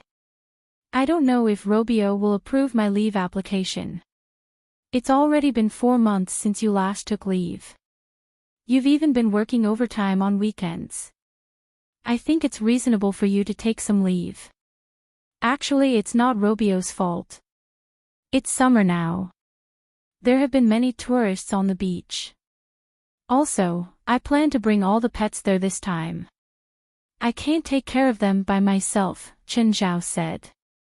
Since he returned from New York, Samuel had been throwing tantrums. As the most prosperous city in the world, New York was the most featured city in Hollywood movies, especially disaster films. It was as if a disaster would be significantly less catastrophic if it did not involve New York. Chen Zhao suspected that Samuel was planning to start world destruction with New York. Black Ma and White Ma had also been complaining about why Chen Zhao had only brought Blackie there. In fact, Chen Zhao did not even enjoy his last trip. He could not play with Yura and Cheryl around. I'll try. No, you have to. We've never been to another place together. Does Sacramento not count? Of course not. Fine, fine. With Fei Lai's promise, Chen Zhao could finally hug her and sleep in peace. Early the next day, Chen Zhao received a call from Kareem. Chen, we've arrived in L.A. Great. Come here yourself. Chen Zhao looked at the time. It was only 6 in the morning. Why did they call him this early? When was their flight? Brighton, what happened to your face? Don't remind me. I met a barbarian. If he wasn't pitiful, I would have sent him to jail. Brighton still had gauze on his face. Can you still work today? We're going to see an important client later. If you still feel unwell, you can rest at home, Nat said. Don't worry. It won't affect work. Brighton had just become Nat's assistant designer. Since the client was important, Brighton did not want to be absent. Then cheer up. Cooper and Triss are going too. Don't embarrass me there. Hearing that Cooper and Triss would be going too, Brighton was energized. Who's the client? Triss, Cooper, and Nat were the three lead designers for Baroness. Usually, a celebrity could only meet one of them. In addition, the client would come to their place, not the other way round. This time, the designers were actually going to the client's house. And all three of them were going. It was obvious how important the client was. It's a friend of the boss, Nat said coldly. Mind your own business. Stop asking questions. He did not want to talk about Qin Zhao. After all, they had had a conflict before. Of course, he had never thought of revenge. Anyway, Qin Zhao had not done anything to him after the incident. They also did not have any further conflicts. Moreover, if he really wanted revenge, he would probably lose his job. The work this time was quite important. Nat had a serious attitude. Remember, do not make that client angry, or I'll kill you, Nat cautioned. Understood. Hearing Nat's solemn warning, Brighton did not dare to be careless. He was pretty new to fashion design. Even Nat could bully him, not to mention the client that caused Nat to be so anxious. Just then, Cooper and Triss came with their assistants. Nat, are you ready? Let's go together. Sure, I'm ready too. Nat stood up and waved his hand at Brighton. Pack the tools. We're leaving. What happened to your assistant's face? Nothing. He's fine. Chapter 629, Enemy Comes Voluntarily. Don't throw up in the car. Kareem yelled while driving. But this couldn't stop Kane and Howard. The car was instantly filled with foul vomit. They drove to LA instead of taking a plane. Actually, they'd arrived in LA yesterday, but they stayed the night at a bar. Winnip wasn't here, so no one could stop them. Chen Zhao didn't know they'd arrived either, so they could do whatever they wanted. They left the bar in the early morning and went to find Chen Zhao, reeking of alcohol. They were almost at Chen Zhao's house. Kareem was at his own limit too. He slammed on the brakes and the car stopped before Chen Zhao's house. He rushed out and started throwing up wildly in the corner of the yard. After getting rid of all that, he felt much better. But just as he planned on going to say hi to Chen Zhao and Fei Lai, he discovered a red shadow where he'd thrown up. Oh no, Kareem paled instantly. Abitos had already stuck his head out and was glaring at Kareem. When he looked back, he saw Kane and Howard getting out of the car. The two swayed over. Smiling drunkenly, Kane said, "Hi, Abitos," and then he threw up too. "Shen, help." Fei Lai was still in bed, but she heard the cries outside. She patted Chen Zhao. "Chen, I think I hear Kareem's voice." "It's not just Kareem. Kane and Howard are here too." "What's wrong with them?" "They drove under the influence and something happened." "Ignore them. Let's keep sleeping." Chen Zhao pulled the covers over and continued sleeping. "We should get up. It's almost 8. The environment is so nice here." Brighton looked at the scenery along the way. He could see Mirror Lake through the woods at some places. "It is indeed nice," Nat said. "Rich people like living here." When they took a turn, they suddenly saw a bloody figure run out. "Help! Help!" Everyone in the car was terrified. They were about to get out of the car when a red shadow darted out. It bit the man's thigh and dragged him into the bushes. "Help! Help! Help!" They could still hear that tragic sound and they were all terrified that was that Abitos? Nat, Cooper, and Triss had all seen Abitos before. He'd become bigger, but that fiery red skin was his unique trademark. "What should we do? Should we call the cops?" "Of course. That guy is going to get eaten. Just then, they heard rapping on the glass. Turning around, they saw that the person who'd been dragged into the woods had come out. But his state was even more terrible. It was like he'd just gotten taken out of the front lines. Hey, give me some fire, some fire. Shouldn't he be pleading to call the cops now? Or maybe they should be calling the ambulance. Give fire. Are you okay? Yee. Before Kareem could finish, his foot was pulled again. Ah, help. Yeah, this was more normal. Brighton was terrified. Mr. Nat, what just happened? Maybe. Maybe they're just joking around. Nat's smile was a bit stiff. Probably even he didn't believe his own words. Let's hurry up, Triss urged. Mr. Chen's house should be right up ahead. They didn't want to care about this. They couldn't care about it either. Who knew if Abitos would drag them into the woods after getting out of the car too? They didn't know if the person had died or not either. The people in the car were frightened again. They didn't dare get out. Just then, Faylai came out of the house. Seeing the car, she went over. Hello, you are. Miss Faylai, do you remember me? Triss asked from the window. Oh, Triss, it's you. Come on in. Triss looked at Kane and Howard on the ground, a bit hesitant. Ignore them. They asked for this. When they passed by Kane and Howard, they saw that they were just as injured as Kareem, who they'd met earlier. What a pity. Just then, Kareem darted out of the woods again. He walked past them like nothing was wrong. Get up. Abitos is coming.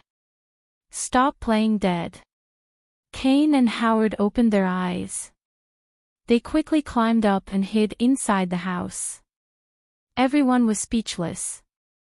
They hadn't died. It was Nat and the others' first time coming to Chin Zhao and Faylai's house, so they were a bit reserved. They weren't as relaxed as Kane, Howard, and Kareem. The three bloody guys were even eating breakfast as if nothing had happened. Triss, did you all eat breakfast? Yes, thank you, Triss said with a smile. Oh, this is my assistant, Jabari. Hi, Miss Faylai. These are Cooper and Nat's assistants, Faven and Brighton. Hi, Miss Faylai. Hello. Just then, Chen Zhao came downstairs. But when he saw Brighton in the group, his expression changed instantly. When Brighton saw Chen Zhao, his expression changed too. Chen, are Triss and the others here for you? Yeah, Chen Zhao said. Faylai, you're going to be late for work. Oh, yeah. Help me host them, Faylai said. Bye Triss. Bye. Faylai hurried away. Chen Zhao scanned each person. Sit down. Chen Zhao ate breakfast as usual. Kareem, Howard, and Kane glanced at him and stood up immediately. Chen, we're full. You can keep eating. Go sit over there, but don't sit on the sofa. It's hard to clean. Everyone watched Chen Zhao eat his breakfast slowly. He didn't seem to be in a good mood. Chapter 630, I suspect he's dangerous. Chapter 630, I suspect he's dangerous. Chen Zhao finally finished the food. He was emitting a crushing aura. As he walked past the group, everyone could feel the suffocating pressure. Finally, Chen Zhao stopped before Brighton. Brighton paled at once. What do you want? It's America. It's... Suddenly, Chen Zhao grabbed Brighton's neck and flung him out. Brighton smashed into the wall and then fell onto the floor. Everyone was astonished. They did not expect Chen Zhao to assault Brighton so suddenly. Brighton was covered with pain. He felt as if his body was falling apart. Chen Zhao whistled and Abitos rushed in from outside. Drag him out, Chen Zhao said, pointing at Brighton. Mr. Chen. Do you know Brighton? Has he offended you? Nat looked at Chen Zhao with an awkward face. Yesterday, I went to his house to treat him, but he asked me to sleep with him, or he'll force me to leave LA. He also tried to sue me for burglary. Everyone exchanged looks in bewilderment. Kareem, Howard, and Kane found it extremely unbelievable. Someone in the world dared to make such an unimaginable request to Chen Zhao. How brave was he? Was he sick of being alive? When they looked at Brighton again, there was no more pity. Brighton was truly courageous and successful in seeking death. Ah! Help! Abitos dragged Brighton out. Everyone was terrified by the clear screams of misery. Princess, come in. When the group saw Princess, they were startled once again. Nat, Cooper, and Triss had seen Princess before and even made a costume for her. But they realized that Princess was now significantly larger. Their original data were completely useless. As for the other two assistants, Jabri and Faven, they were totally astounded. Princess was even bigger than Abitos. Only Kareem, Howard, and Kane could remain calm. The three designers and two assistants took Princess's measurements in disorderly haste. Ah! Princess! Can you stand up? Indeed, Princess stood up right away. But she was almost 4 meters tall. The designers could not reach her at all, so they had to stand on chairs. Just then, Samuel expressed his indignation. He felt that he was the most important member of the family. Meow. Chen Zhao was speechless. Design a costume for my cat too. Ah. He wants it too, Chen Zhao repeated, pointing at Samuel. Fine, you're the boss. Whatever you want. They were really scared that Abitos would drag them out as well should they reject Chen Zhao's request. After some tiring work, they finally finished everything. Mr. Chen will probably come again in a few days for Princess and the cat to try their costumes. Sure, call me before you come. I might not be at home. Understood. Ah. About Brighton. I have yet to vent my anger. What, are you going to persuade me? Chen Zhao glanced at the group. Of course not. He deserves it. It was obviously impossible to dissuade Chen Zhao at the moment. Trying would only get themselves involved too. It was wiser to protect themselves. They did not want to risk themselves for that idiot. Chen Zhao made a call. West, I have someone here. I suspect he's dangerous. I don't care what you do, but force him to speak. Everyone shivered. Was Chen Zhao treating Brighton as a terrorist? It was slightly violent. Soon, West arrived and dragged Brighton into his car. Okay, you may leave now. Nat and the rest escaped immediately. They did not dare to stay here any longer. Chen Zhao's identity had also alarmed them. The only thing they could do now was to pray that Brighton could come back alive. Chen, that's brutal. I feel I was merciful enough. Look, I didn't kill anyone. The three found Chen Zhao's words reasonable. Now that they thought about it, Brighton was actually not murdered on the spot. What a lucky guy. Oh right, boss asked us to come here to take something, but she didn't tell us what. Wait a second. Chen Zhao left the three and took out Daydream. The bottle's opening had already been sealed tightly. When the three saw the wine, they asked, "Isn't this the purple brew?" "It's not the ordinary purple brew," Chen Zhao said. "It's a special one." Winnip set its price at $999,999,999. What? Nobody's going to buy it. I know. It's for exhibition, Chen Zhao said. The three were very surprised. When they got to the house, they saw two bloody guys laying on the ground. It was okay when Feilai was here, but after she left, his expression became frosty. Mr. Chin, did we disturb you? Should we come another day?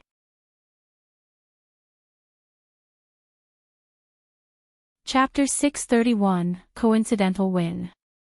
Chapter 631, Coincidental Win. President, you're so awesome. How did you find out? West looked at Chen Zhao excitedly. Chen Zhao looked at him indifferently. What's so hard about it? I can see through whoever looks at me. Inside, he thought, I really hit the jackpot with this coincidence. He could catch a supernatural criminal like this. But he seems really weak, Chen Zhao said. His mana is 122. He's a Class D criminal, but his combat power isn't that strong. His mana is mostly used to maintain his looks. He's actually already in his 50s. Chen Zhao felt really uncomfortable. He was actually harassed by an old man in his 50s. No wonder he had such bad hair loss. He was already over 50. President, in the beginning, he said that his family wouldn't forgive us. Family? Does he have supporters? Did you investigate his family yet? President, I think the family is an organization. What organization? Have you heard of it before? No. Continue to interrogate him, Chen Zhao said. Since they'd already determined that the guy was a supernatural criminal, then it was under their authority. After 30 minutes, West came out. He was exhausted and sweaty. West, how come it looks like you just had sex with him? President, please don't joke like that. I'm tired from beating him up. We're a supernatural organization and you're interrogating using such normal methods. How lowly. Then, President, how about you do it? This crude job doesn't suit me. Call the others over. The other members were summoned. After the situation was explained, everyone wanted to try and show off.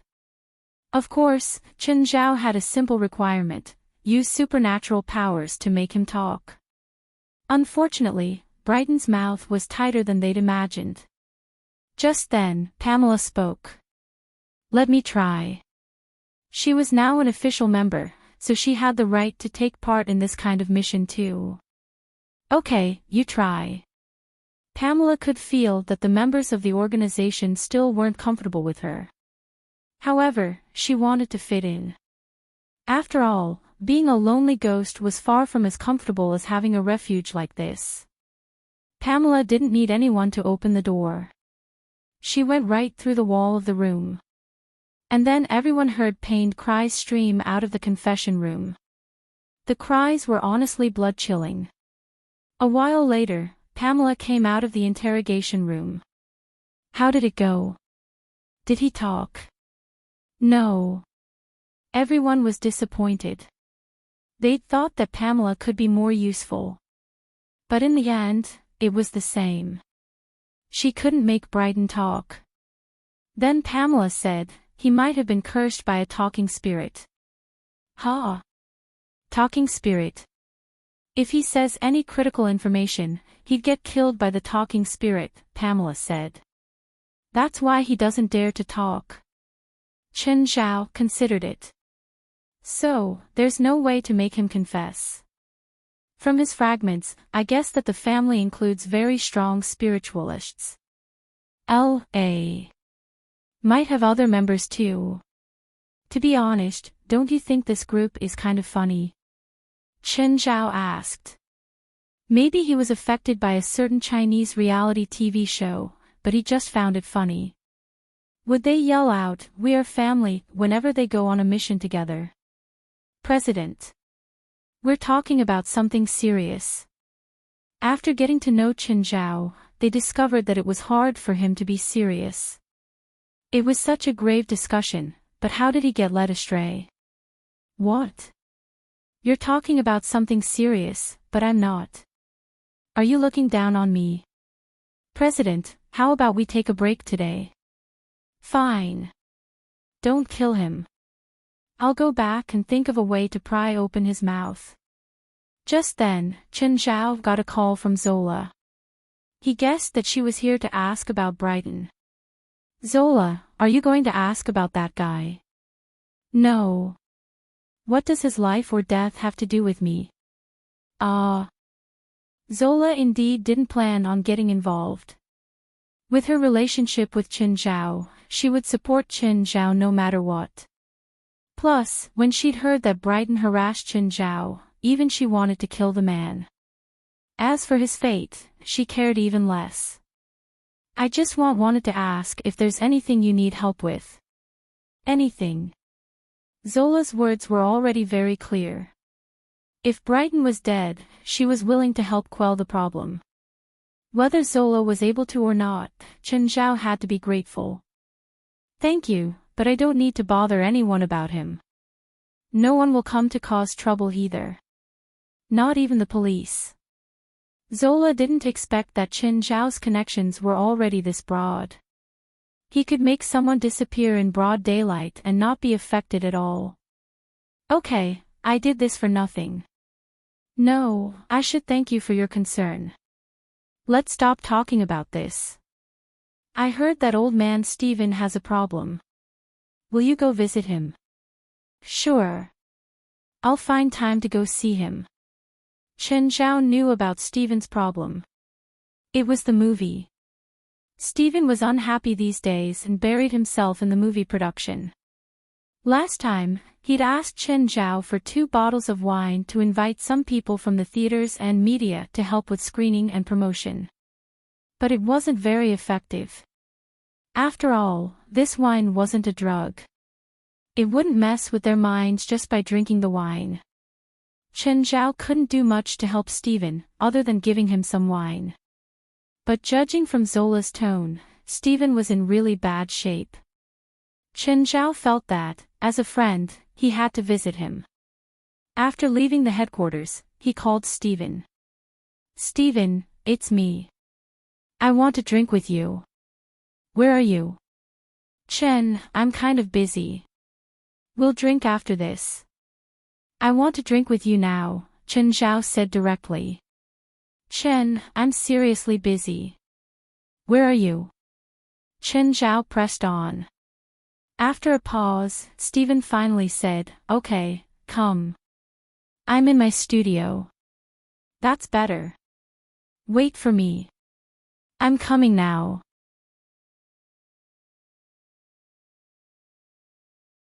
Chapter 632, True Form. Chapter 632, True Form. Sir, who are you looking for? Stephen. The receptionist blocked Chen Zhao's way. Do you have an appointment? The receptionist looked at Chen Zhao. With 2 bamboo containers on his back, Chen Zhao really did not look like a decent person. Yes, you can call Stephen. Of course, please wait. The receptionist was about to return to the front desk and call Stephen when he realized that Chen Zhao had entered the elevator by himself. Sir. Wait, the receptionist quickly rushed into the elevator. Sir, please go down and leave with me. Outsiders are not allowed in here. Don't worry. I've really made an appointment with that old man. Sir, please. If you have an appointment, let me ask first. I might lose the job because of this. I promise you won't. The elevator stopped and Chen Zhao shouted right away, Stephen. Stephen walked out from a dim room, his hair messy. There were obvious dark circles below his eyes. Mr. Stephen, I'm really sorry. He entered by force. I'll get the security. Stephen waved his hand. No need. Don't stop him if he comes again. Oh, understood. The receptionist glanced at Chen Zhao. There were only 2 people who could come here without notice. But now, there would be one more. Where's your office? Let's go there. Asshole, you knew that I'm super busy, and yet you had to come and disturb me. I was worried you'll just die. You look terrible. After they entered the office, Chen Zhao closed the door. When Chen Zhao opened the cover, an indescribable, intense aroma filled the air. Stephen gasped. This is not the purple brew. No, but it's better. Chen Zhao grabbed the wine. But it'll make you sleep for 3 days. Are you sure you want to drink it? Stephen understood it at once. Chen Zhao wanted him to rest. Stephen began to hesitate. The wine smelled way too good. Even the smell was unforgettable. He even felt slightly energized. If he could take a sip, how good would it be? Stephen gulped. Leave the wine here. I'll drink it after I finish my work. Fuck. I'm here to drink with you, and you want me to leave the wine here and then leave. Are you still my friend? Fine, take the wine away, Stephen said, his face filled with pain. But his rationality eventually defeated his impulse. No matter how good the wine was, it was not as important as work. Stephen, don't tire yourself out too much. You need to rest. I know you're trying to help me, but... Chen Zhao did not know how to persuade Stephen. Stephen's attitude was firm. Work was the most important thing. In the end, Chen Zhao still left the wine here. Stephen could drink it if he wanted to. As soon as Chen Zhao entered the elevator, Stephen hurried into the dim room. Chen Zhao called Rasfa, asking him to look after Stephen. Stephen was in really bad shape at the moment. Chen Zhao was a doctor, not a housekeeper. If his patient would not take care of their own health, there was nothing he could do either. By the time he returned home, it was already after 8 p.m. Chen Zhao had a quick dinner. Then, he sat beside the lake with Fei Lai, enjoying the quiet moment. No one disturbed them. Everything was calm and peaceful. Just then, Abydos climbed over. Chen, is Abydos really a fire dragon? Fei Lai knew Abydos' real identity since the beginning, but she had never seen his true form. Chen Zhao glanced at Abydos. He petted Abydos and then threw him a demonic crystal. Abydos charged toward the lake. Just as he was about to run into the water, he kicked the ground hard and jumped a meter into the air. As he was falling, a pair of wings suddenly opened from his back with a whoosh. Abydos slapped the water with his tail, gliding just above the surface. Fei Lai was rooted to the spot. She opened her mouth but made no sound. Many bony pockets appeared on Abydos' head. They looked like immature dragon horns, and there were more than just a pair. The 2 rows of bony pockets extended from his brow bones all the way to the back of his head. His limbs also became slightly longer, and his body stronger. This was Abydos' true form. Of course, it was his true form in the human world. He had similarly come to the human world in his true form, but he could communicate with his parents. Chen Zhao had no idea how it was done. Moreover, Abydos could change his form for a short time, just like the Silly Twins combination.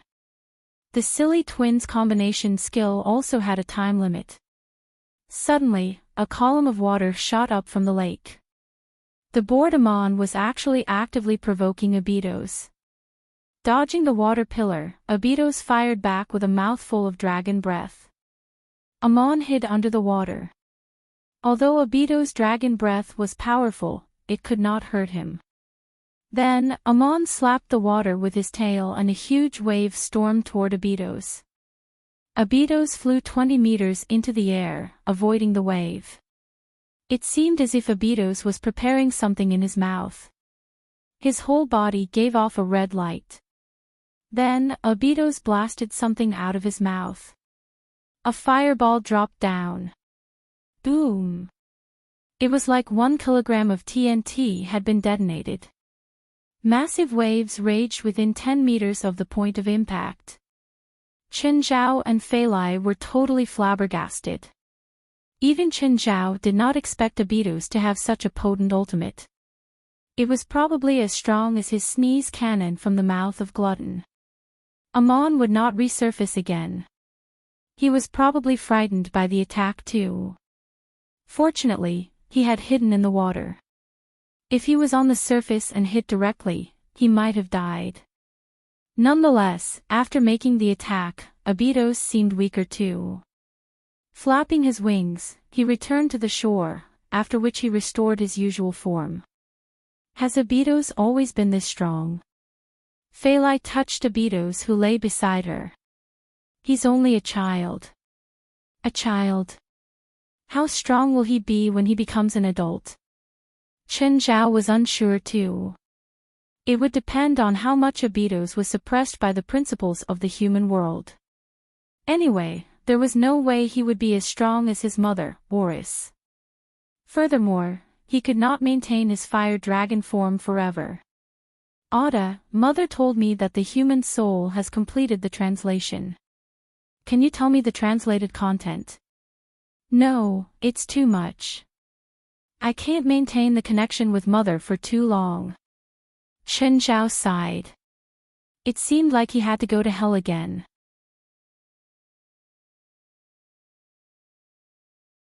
Chapter 633, Devil's Day, Baptism. Chapter 633, Devil's Day, Baptism. Chen Zhao came to hell again. Today, it seemed to be special. The sun and moon were both out. Chen Zhao's mouth of gluttony appeared directly. The curse vision and eye of shadow vision opened at the same time. He felt excitement in his blood. Human, welcome. Oris went to give Chen Zhao a hug. Beelzebub Sophie also hugged him. Even though they were both superior demons, Chen Zhao liked hugging Oris more. Sophie didn't know how to control his power at all. The hug made Chen Zhao feel that his bones were about to get crushed. Lord, Madam, is today a special day? I feel like my blood is boiling. Devil's Day, Sophie said. I picked today to summon you here. In the West, Devil's Day was June 6th. Chen Zhao realized that it was indeed Devil's Day in the human world. He just didn't notice. He didn't think it was an actual thing either. Why? Every demon has one chance to be baptized. It allows their demon power to be purer and stronger, Sophie said. But based on each demon's wealth, they receive different benefits from the baptism. Sophie and Oris brought Chen Zhao to the highest point of Obsidian Castle. It was the top of a circular tower. It wasn't covered with a roof, and there was a big magic formation drawn on the gray tile with blood. There were also a dozen bodies. They were all demon corpses. Judging from their size, they didn't seem to have a low status either. Chen Zhao suspected that they'd been Samuel Logan's underlings. Do you still have angelic crystals? Sophie asked. Yes. Chen Zhao took out a perfect crystal. He'd received this from killing Jerry last time. Sophie didn't like the aura, but merely touching it wouldn't hurt him. Ha! He crushed it with all his might. Chen Zhao realized that he could crush the angelic crystal without much power. But Sophie seemed to have trouble. Was it because they countered each other? Then Sophie sprinkled the powder over the magic formation. What is this for? Sacrifice, Oris said. To a mighty demon king, all beings can be sacrificed. The more superior the sacrifice, the more you receive in return. Regular demons may prepare the entire year for this. As His Majesty's enemy, angels would be the highest level of sacrifice. Of course, no one can actually sacrifice angels, so we can use angelic crystals in their place. No, go stand in the center of the magic formation. Chen Zhao dragged his huge right arm and stood in the center of the formation. Oris lowered onto one knee while murmuring something. I'm not sure what you'll receive from His Majesty, Sophie said. But if you feel like you can't take it anymore, leave the center. If it surpasses your limit, you'll burst from his power. Okay, understood. Sophie also lowered onto one knee at the side. Next, he and Oris placed their wrists at their mouths at the same time and bit down hard. The blood of the two superior demons dripped onto the blood-red magic formation. Sahu, Mersala, Hilda, was, Yeduda. Sophie and Oris uttered complicated and difficult syllables. Chen Zhao understood the demon language, but he still didn't know what they were saying. Suddenly, he felt something. He looked up at the red sun and moon. In that instant, he saw a figure descend from the sky. It seemed to be filled with light but also shrouded in darkness. Chen Zhao couldn't see the six-pointed star emblazoned into the figure's eyes. As if his right arm had lost control, it raised in the air. His entire arm was covered in blood and the mouth of gluttony was screaming. Right then, his clothes exploded. Black lines appeared under his skin. This was the blood from the King of Wrath that Logan had left in him last time. Samuel still hadn't helped cleanse him of it. Right now, that blood was also affected and emerged. The figure in the sky grasped Xin Zhao's right arm. The other hand pressed onto his chest. The figure opened his mouth and uttered syllables like Beelzebub, Sophie and his wife. Next, the black lines on Chen Zhao started falling. They landed on the ground and transformed into a pool of black liquid. His right arm also shrunk back to its original size. Chen Zhao felt that the mouth of gluttony didn't weaken. Instead, it became even stronger. Immediately after, the mouth of gluttony bit down at the figure. The figure was now missing a corner. The black liquid on the ground also extended and wrapped the remaining parts of the figure and dragged it into the darkness. Before it was completely dragged into darkness, the mouth of gluttony took another bite. Then Chen Zhao shook his head. He woke up. The blood-red magic formation on the ground disappeared. Sophie and Oris stood on the side, looking at him. You completely accepted His Majesty's gift. Chen Zhao scratched his head. I can't really remember what happened. That's normal. Most demons can't remember the process. Even if they remember, the baptism in everyone's memories are different. I sense Logan's blood in you. You swallowed his blood before. Yes. Chen Zhao didn't deny it. He looked at his right arm. It looked a bit darker than his left arm. Then he lowered his head and looked at his shadow underfoot. Suddenly, his heart jumped. His shadow suddenly extended a hand that had been formed by the black liquid. He was shocked. This was too strange. But as he got distracted, the hand transformed back into a liquid and returned to his shadow. Come, try punching me, Sophie said. Punch you? Yes, use all your power. Chen Zhao grasped his right arm. So, punch you with all my might. He knew that he was still far from Sophie's level, so he didn't worry that he could hurt Sophie.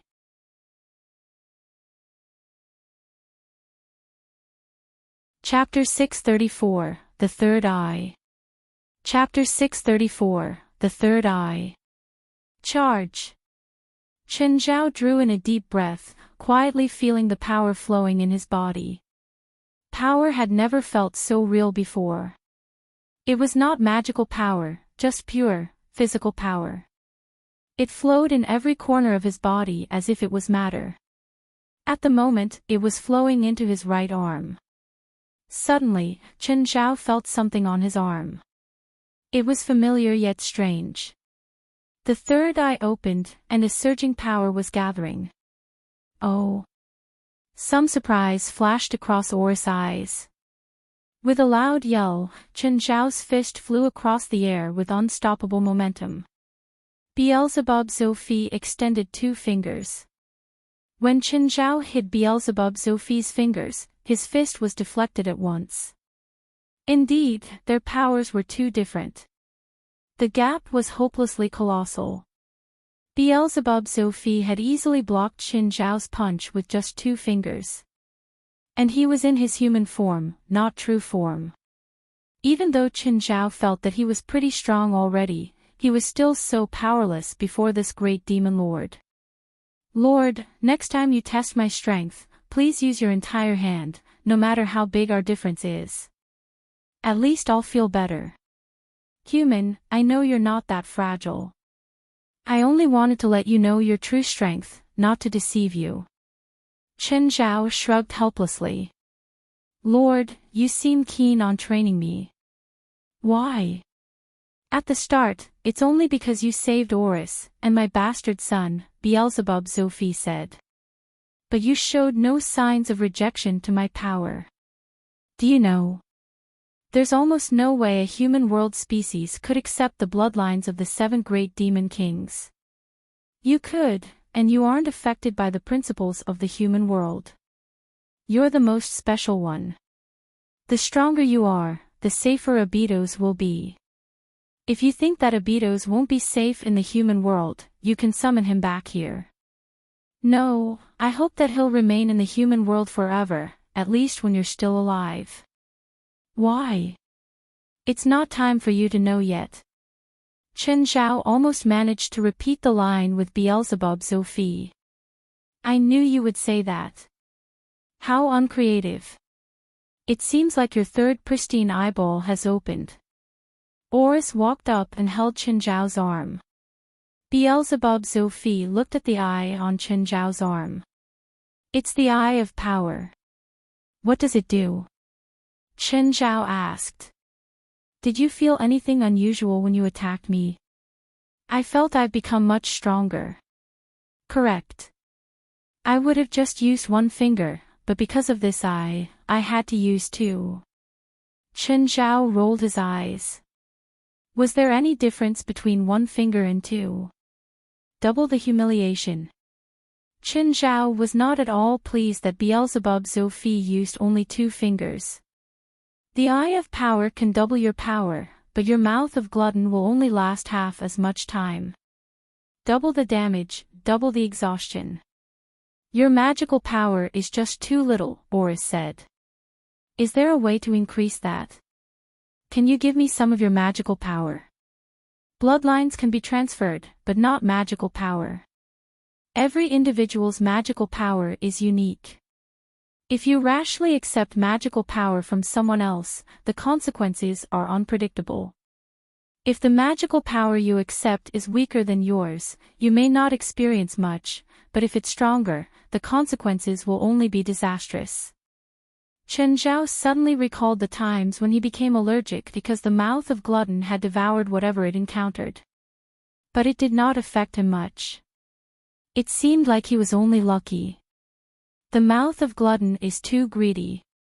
Sometimes it'll eat my enemies due to pure instinct. The mouth of glutton was a bloodline of gluttony, after all. Gluttony was its instinct. If it ate things without magical power, Qin Zhao would be fine. He did not encounter any problem when it ate metal or bulletproof glass. But sometimes, it would swallow his enemies directly. In the past, Qin Zhao did not know the possible consequences. Now that he knew it, he would not dare to let the mouth of glutton eat whatever it wanted. The instinct of the mouth of glutton cannot be suppressed, even for me. I frequently eat random things, Beelzebub Sophie said. But I would convert my enemy's magical power and release it immediately. Qin Zhao thought of something. Release the magical power. Wasn't it just the sneeze cannon? When a glutton eats their target, they will absorb some of their target's characteristics, but not everything can be absorbed. An example is magical power. So as gluttony subordinates, we have a method to release what's not needed.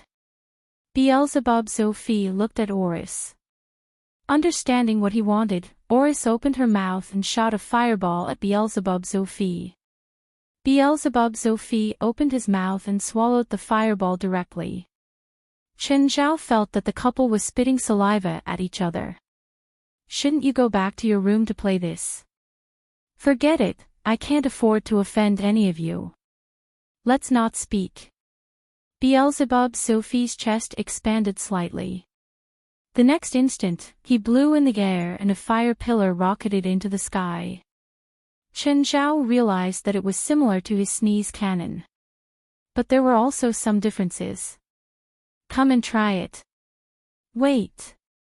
What do you mean by try it? Boom. Oris blasted Chen Zhao away with her saliva. Too slow. Can't you warn me first? Chen Zhao rubbed his black face. You enemies will not warn you. Again. Boom. Again. Ah. Hot, hot. Finally, Chen Zhao managed to catch Oris' mini dragon breath. But he was immediately scalded by it. Once you've managed to devour the spell, hit it with your own magical power, and then release it from the mouth to counterattack your enemy. Again. Too slow, again. Too slow, again. Use your magical power to attack the spell. Don't hesitate. Again. Chen Zhao had never received such a formal training session. The couple's joint special training really managed to torture Chen Zhao. As Chen Zhao's summoner, Beelzebub Sophie could not attack Chen Zhao. But Oris was different. She could hit Chen Zhao however she wanted. Moreover, her attacks were simply unreasonable. Although she had kept her power to the minimum, Chen Zhao still felt like he was being blasted by grenades one after another.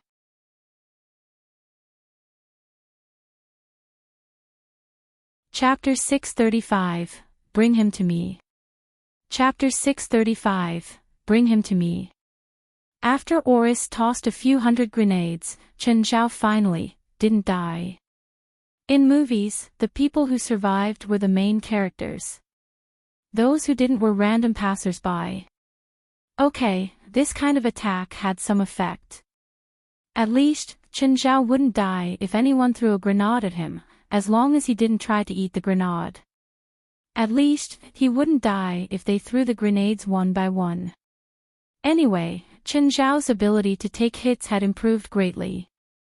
He felt like he could go challenge a police station now. Of course, if the police station had a few machine guns, Chen Zhao would probably have to surrender still.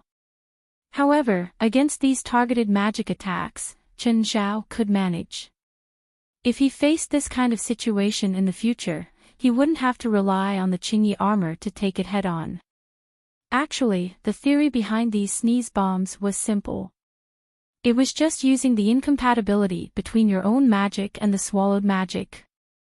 The moment you swallow it, use your own magic as the spring to release the spell again. But even though the theory was simple, only the glutton could actually use it. If anyone else tried it, their lips would probably explode. Oh, Lord, I have a question. What is it? Is there a way to make someone cursed with the talking spirit to talk? No, Beelzebub Sophie said. No way at all. If he's in the human world, you can kill him and send his soul to me. I'll interrogate him for you. But after someone dies, their soul falls randomly into hell, right? If you put one of my mementos with him before he dies, then his soul would land near me after he dies. Sophie tossed Chen Zhao a ring. This ring will send the soul directly to me, but it can only be used once. Okay, I understand. Oh, this is the thing that the old human translated. Sophie gave the Naval Diary translation and original to Chen Zhao. Do you want to keep the old guy? Keep him. I need to check if the diary was translated correctly or not. When he returned to the living world, it wasn't dawn like before. Fei Lai was eating dinner when he returned. And she saw him appear suddenly. Oh. Fei Lai, I'm back. Chen, you kept your phone with me. Yesterday, Mr. Rasva called, saying that Stephen is hospitalized. He wanted me to tell you as soon as you came back. Fei Lai handed him the phone. Chen Zhao's happy mood was ruined instantly. That old bastard, Chen Zhao said, annoyed. I told him a few days ago to take care of his body. I don't care about him now.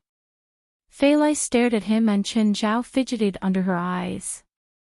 Okay, I'll go calm him and see if he's dead yet. Chen Zhao dialed Steven's phone. Old bastard, if you're not dead yet, tell me which hospital you're in. But an old woman's voice traveled from the other end. Who are you? Steven isn't able to answer the phone now. This was awkward. Chen Zhao and Steven usually talked without holding back. He didn't think that someone else would answer.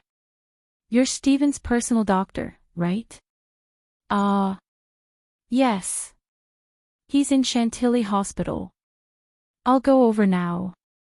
Fei Lai already brought over Chen Zhao's clothes. Go shower and change before going. Right now, he was dressed like a bum. Chen Zhao hurried to the hospital and knocked on the door to Steven's room. A moment later, an old woman opened the door. This was Chen Zhao's second time meeting Halifa Oliver. Hello, miss. Hi. Steven is laying in there. Come in. Thank you, miss. Chen Zhao still showed respect towards seniors that he didn't know. Oh, your wine is very nice, Halifa said. Ha. I won't disturb you and Steven anymore. With that, Halifa left the room. Entering the door, Chen Zhao saw Steven laying in bed, but he was awake. But his expression was dark. Chen Zhao's expression darkened too. Old bastard. Chen, help me get better faster. I need to be discharged. I can't stay here now.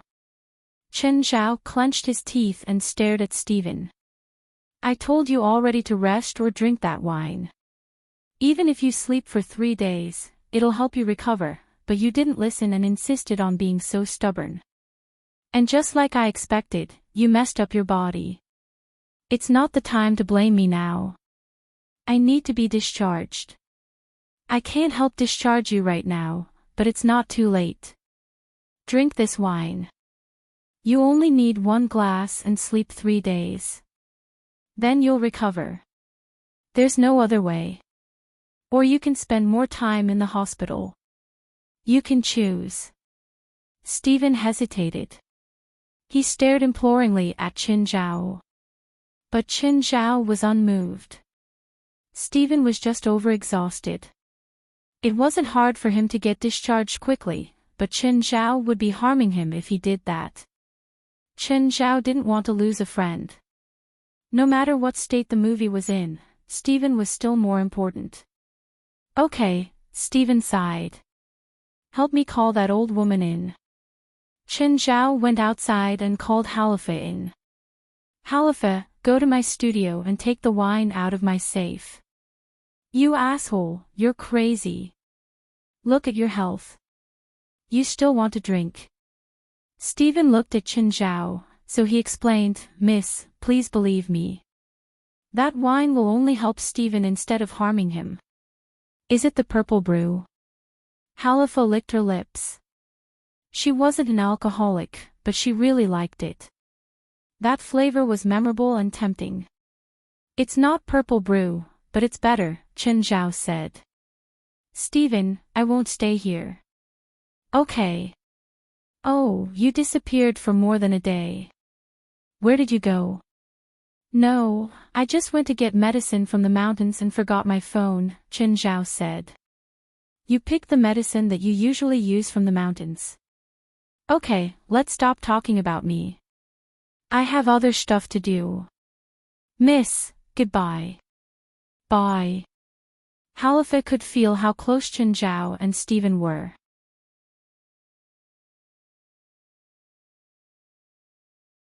Chapter 636, Burr's Death. Chapter 636, Burr's Death. Chen Zhao was driving on the forest path leading to the supernatural organization. Suddenly, he stamped on the brakes. He had almost hit someone. The person standing in the middle of the road also did not expect a car to come on this road. He walked to the roadside and glanced at Chen Zhao. Chen Zhao also looked at him. Chen Zhao was about to continue driving when he realized that something was amiss. There was only one road here, and it led to the supernatural organization. Why would the person be standing in the middle of the road? Chen Zhao alighted from the car and walked toward the person. When the person saw that, he turned around and ran at once. Chen Zhao immediately gave chase. Just then, the person turned around again without warning. Shit! Chen Zhao saw the person point a gun at him. Bang! Qingyi armor. Chen Zhao's magical power turned into a shield. The next instant, he felt a sharp pain in his forehead as he fell on the ground. After an entire minute, Chen Zhao finally stood up again. He felt like he had been punched in the head. There wasn't enough time for him to cast Qingyi armor completely. The more he thought about it, the more frightened he became. He was almost shot in the head. Chen Zhao was totally enraged. When West saw Chen Zhao's car stop at the entrance, he immediately went downstairs. President, what's wrong? Chen Zhao's face was filled with a gloomy and murderous expression as if he was about to kill someone. West was very confused. Without saying a word, Chen Zhao entered the HQ. Where are our people? He only saw 2 or 3 unimportant members there. Jalanash and Belia are having combat training with the evil spirit group, West said. Jalik and Padalu are equipping the modification room. Burr's been experiencing a backache recently and was hospitalized. Moore is in school. Is Moore still studying? West secretly rolled his eyes. Wasn't that obvious? He was only 15. What else would he be doing? How about Engelit and Morit? We don't have any missions now. Engelit is busy with his own work. Morit is sleeping upstairs. What could Chen Zhao say? The supernatural organization sounded glorious, but almost everyone was part-time. Of course, that included Chen Zhao himself. In the entire organization, the only full-time member was the security guard Aduz, probably. Fine, even Chen Zhao would not force himself to spend all his time on the organization. So he was not in the position to ask others to do that. By the way, what's their salaries? Chen Zhao asked. I was planning to make a salary table. Class E members will get $6,000 a month, Class D $8,000, West said. Before every mission, we'll assess our members, rewarding those with outstanding performances. Great, I have no objections. Chen Zhao trusted West. Oh, President, do take a look at these financial bills. What are the bills for? Electricity, water, internet, funding applications from Jalik and Padalu, work injury application from Burr. Wait. Burr's backache is counted as a work injury. He said he got the injury from Mapleville. Chen Zhao covered his forehead. Forget it. I'll leave the finance stuff to you. Chen Zhao thought that he was really a busybody. Why did he want to manage the finance? It was a complete mess. He would rather not see it, out of sight, out of mind. Also, Jalik and Padalu have made this together, rings to display one's class. West gave Chen Zhao a ring. Chen Zhao knew at once that it was made from demonic gold. Nevertheless, people who had never seen demonic gold before would probably think it was real gold. This is a Class A ring, West said. Your name is on this one, as well as the symbol of the supernatural organization. In addition, the ring has been enchanted with spells. It'll change its size according to the size of your finger. How about Class B, C, D, and E? Look. West took out a few rings with a similar design but different colors. They were red, silver, blue, and gray respectively. They looked pretty nice. President, our rings can boost one's magical power slightly. Do you think we should sell them? Do you know potential customers? Yes, West nodded. But they can only buy it after a magical power assessment, Chen Zhao said. I'll leave that to you too. Remember to show me the financial statements. Don't be like Wooster, or I'll kill you. West shivered. Who would dare to play with finance now? Just look at what happened to Wooster. Is the sissy still alive? Chen Zhao asked. Yes. Bring me there. After they reached Brighton's interrogation room, Chen Zhao walked in. West did not follow, but very soon, he heard a scream from inside. After a while, West saw Chen Zhao standing there. Brighton, with his neck slanted, was already dead. President, didn't you still need to interrogate him? Why did you kill him? I have a way to make him speak, but I need him dead first. President, you have a way to lock his soul. No, I'm sending him to my friend, Chen Zhao said lightly. All right, I'll inform you if I learn anything. Ah. Burr, what are you doing? The young nurse dodged Burr's hand and scolded him. The nurse was already used to this. Hee. Burr took back his hand with a smile. Just as the nurse left, someone else walked in. The person had on a pair of sunglasses and a leather jacket. As he walked, he cracked his fingers. Who are you? Burr looked at him, puzzled. The person approached the hospital bed. Suddenly, he grabbed Burr and threw him out of the window. Luckily, it was only on the second floor. In his panic, Burr quickly transformed. By the time he landed, he had already turned into a mini giant. Burr lifted his head and looked at the person by the window. The person also jumped down. With a loud roar, Burr flung his fist at the person. However, when his punch hit the person, he felt as though he had just struck a piece of iron. Burr almost fractured his hand. You! While still in midair, the person lifted his fist and smacked Burr's face. Burr was completely stunned.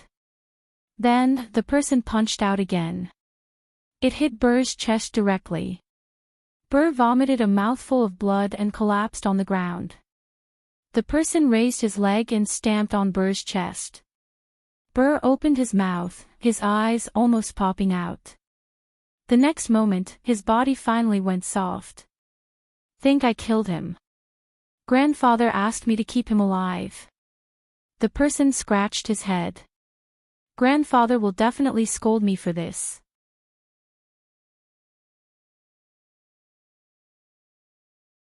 Chapter 637, You Need Insurance Now. Chapter 637, You Need Insurance Now. Oh, there's fog. There was fog in the schoolyard. Moore looked outside the window. Where did the fog come from? No, this was magic. Moore shot to his feet. All the students and the teacher looked at him. Moore, what are you doing? Sit down. We're in class. Sorry, I suddenly thought of something. Get back here. Where are you going? Ignoring the teacher's warnings, Moore rushed out of the building. But after a few steps, he realized that he was lost. The fog was too heavy and he couldn't see the street at all. He walked a bit and then wanted to go back to school, but he realized that he couldn't see the building anymore. Moore grew nervous. He could only search in the fog. He suddenly heard a sound. Was it on that side? Moore walked toward the sound. The next instant, a huge force sent him flying. A balding man rushed out of a car and people crowded around. Not me, not me. He suddenly ran into the street, the balding man paled in fright. Moore lay on the ground in a bloody mess. His pupils were dilated. There was no fog around him. Nothing at all. In the distance, a girl was holding her phone. Grandfather, I took care of it. That kid from the supernatural organization is already in the hospital. Chloe, good job, an aged voice said on the other end. You're my good granddaughter.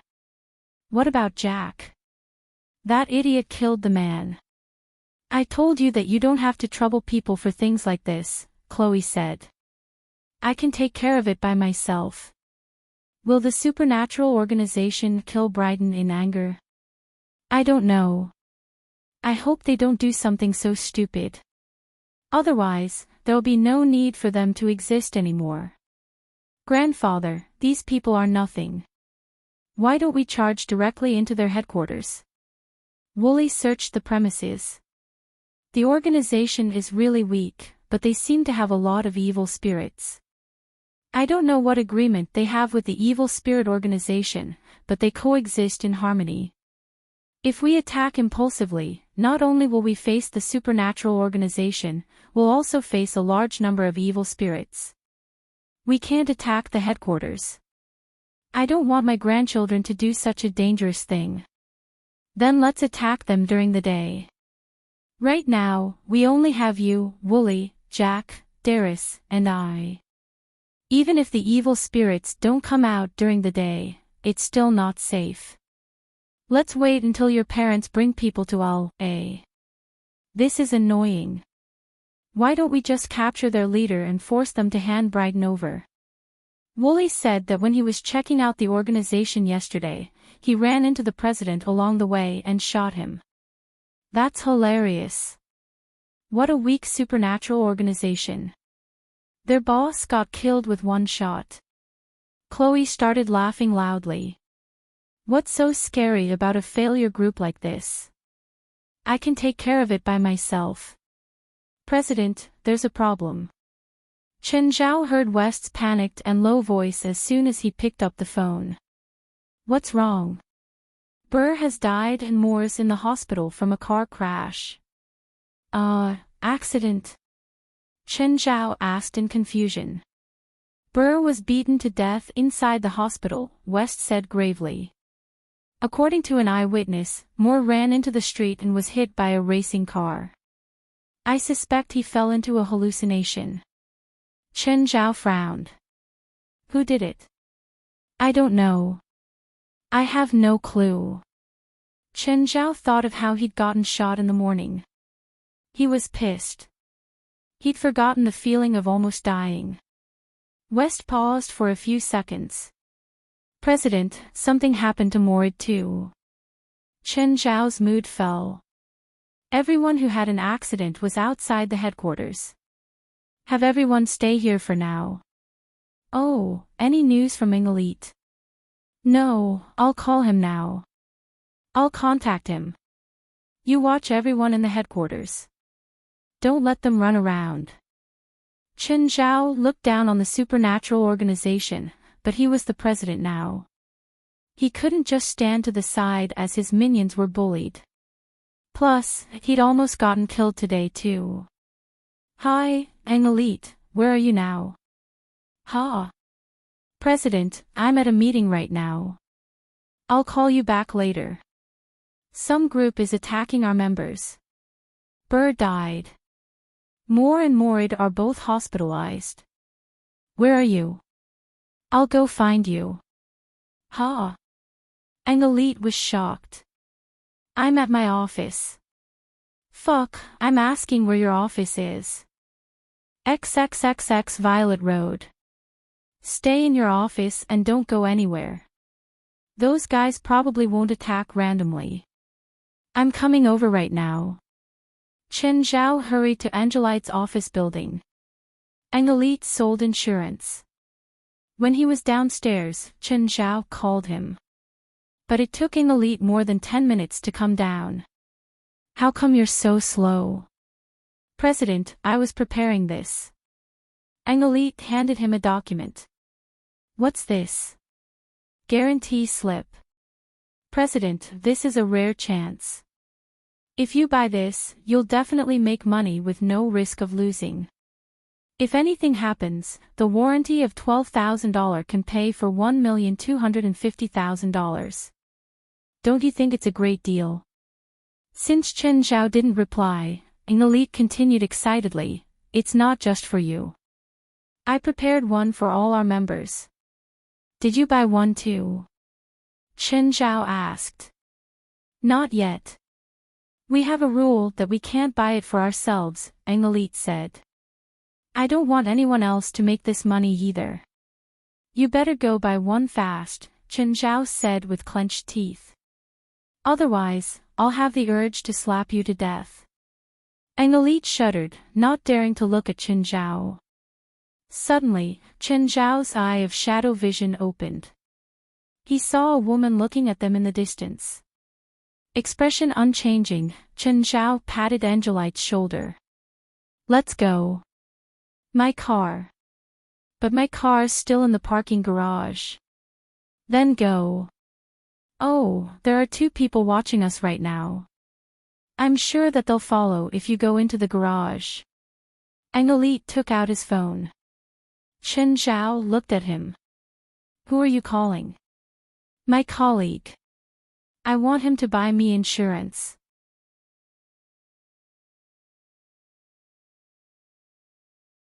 Chapter 638, Fight by the Roadside.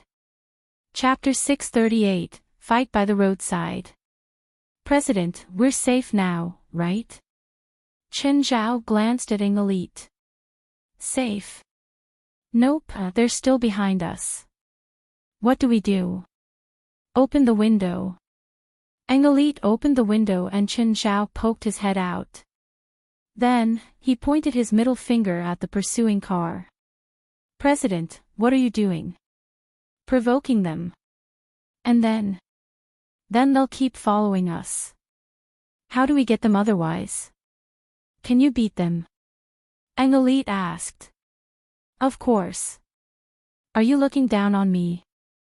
"Then why won't you just alight? There are too many cars and people here. Shouldn't we, the supernatural organization, keep a low profile?" "What? There has been no such rule." "Fuck, why didn't you tell me earlier?" Chen Zhao cursed. "Stop the car." The car stopped by the roadside and Chen Zhao alighted. In the car behind them. "Darius, they stopped." "What do we do?" "Crash into them," Darius said. "But grandfather said he wants them alive." "I've already killed one of them in the hospital. Grandfather scolded me." "Shut up and do it." "If grandfather scolds you, tell him that I asked you to do it," Darius said, unconcerned. "Okay, you'll be responsible," Jack said.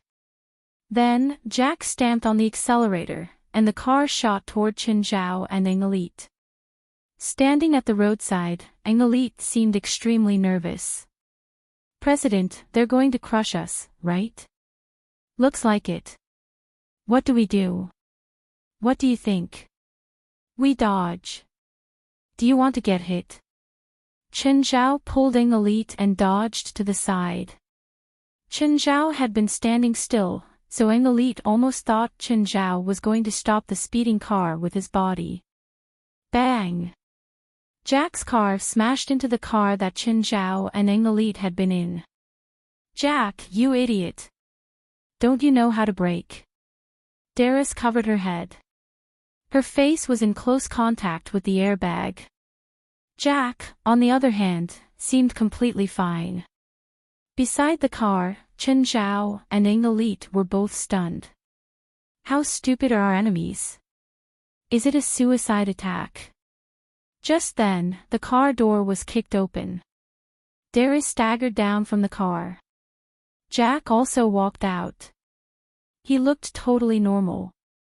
Chen Zhao glanced at Elite. "Which one do you want?" Elite gulped. He looked at the sturdy Jack, and then at the weakened Darius. "The woman." Darius took one step forward, and one of her hands burst into flames. "You're fighting me." Angelite's cheek twitched as he glanced at Chen Zhao. "Can I change to the big guy?" Jack grabbed the car hood beside him and started to crush it. Very soon, the metallic hood was squeezed into a 20-kilogram iron ball. Then, Jack flung the iron ball at Chen Zhao and Engelit. Terrified, Engelit squatted on the ground and covered his head. Thud. Chen Zhao caught the iron ball. The force was not bad. But it was only not bad. Engelit, what exactly is your power? Speed. I can speed myself up and run twice as fast as a normal person. You should become a runner. That was my plan, but when I was in the youth team, Mr. West discovered me. He promised me a bunch of great things and then I joined the supernatural organization. Chen Zhao glanced at the iron ball and crushed it further. It became even smaller. Jack, he's the same type as you. He's yours, Darius said. Darius took a step forward and roared, nobody can be stronger than Jack. A metallic luster covered Jack's body. President, don't fight him physically. He's a rare metal magic. Bang! Chen Zhao had already hurled the iron ball at Jack, who crashed into the car behind him. Boom! The car exploded at once. Chen Zhao quickly pressed Engelit on the ground. The fire immediately engulfed Darius. What did you say? No, nothing. Engelit gulped. Just then, however, a fire pillar shot out from the explosion. Bang! Chen Zhao was knocked back at once. Engelit lifted his head and watched as Jack and Darius walked out, uninjured. In particular, the fire was being absorbed by Darius. Fire witch. Engelit looked serious.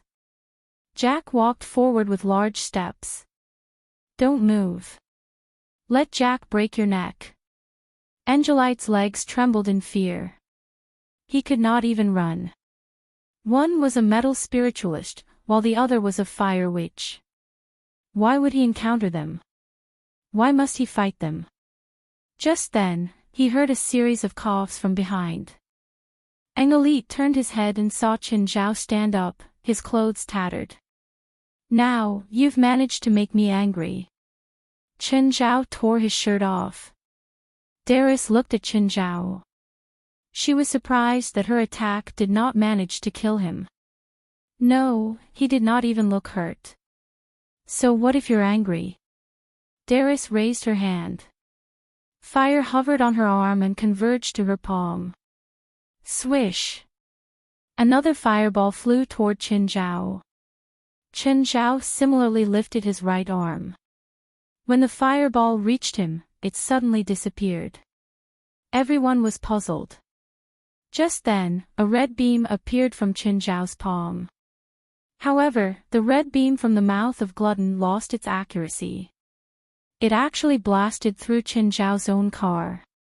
There was firelight again and the car went up in flames. Engelit, in such a scenario, how much will I get from car insurance? Darius looked at Chen Zhao, confused. She actually had no idea what spell it was. Jack, go. Jack walked up with a grin. Come, let Jack break your neck. Chen Zhao lifted his right arm and caught Jack's right fist. Idiot, don't you know that Jack's grasp is 3 tons strong? Darius sneered. Nobody is stronger than him. The two went into a stalemate, but Chen Zhao still looked relaxed. On the other hand, Jack's expression was rather unnatural. Crack! Jack knelt on the ground, his face filled with pain. Chen Zhao did not even look at Jack. He had been staring at Darius. What did you say? Please repeat that. Darius's pupils contracted greatly. She was flabbergasted. Impossible. How can he be stronger than Jack? And it was not just slightly. It was an absolute defeat.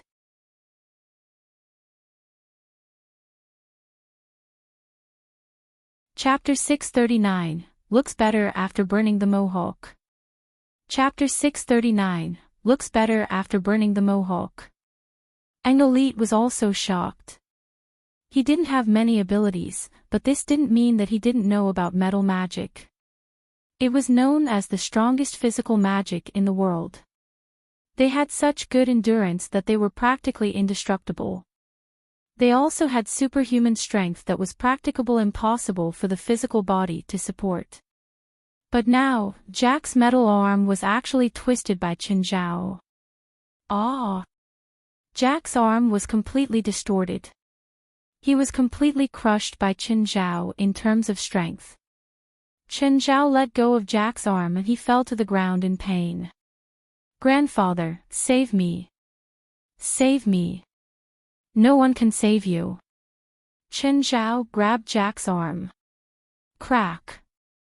Then Chen Zhao tossed Jack to the side like he was a rag. Little witch, your turn. Darius's arms were completely red like burning metal. Her eyes contained shock but also anger and battle intent. If you think you can do it, then come. Chen Zhao sped up toward Darius. She raised both arms and burning flames shot out of her palms. Chen Zhao raised his right arm and the fire disappeared before him. He took however much Darius shot out. When Darius used up all her mana, Chen Zhao grinned. No more. Darius felt unsettled. Chen Zhao was already standing before her.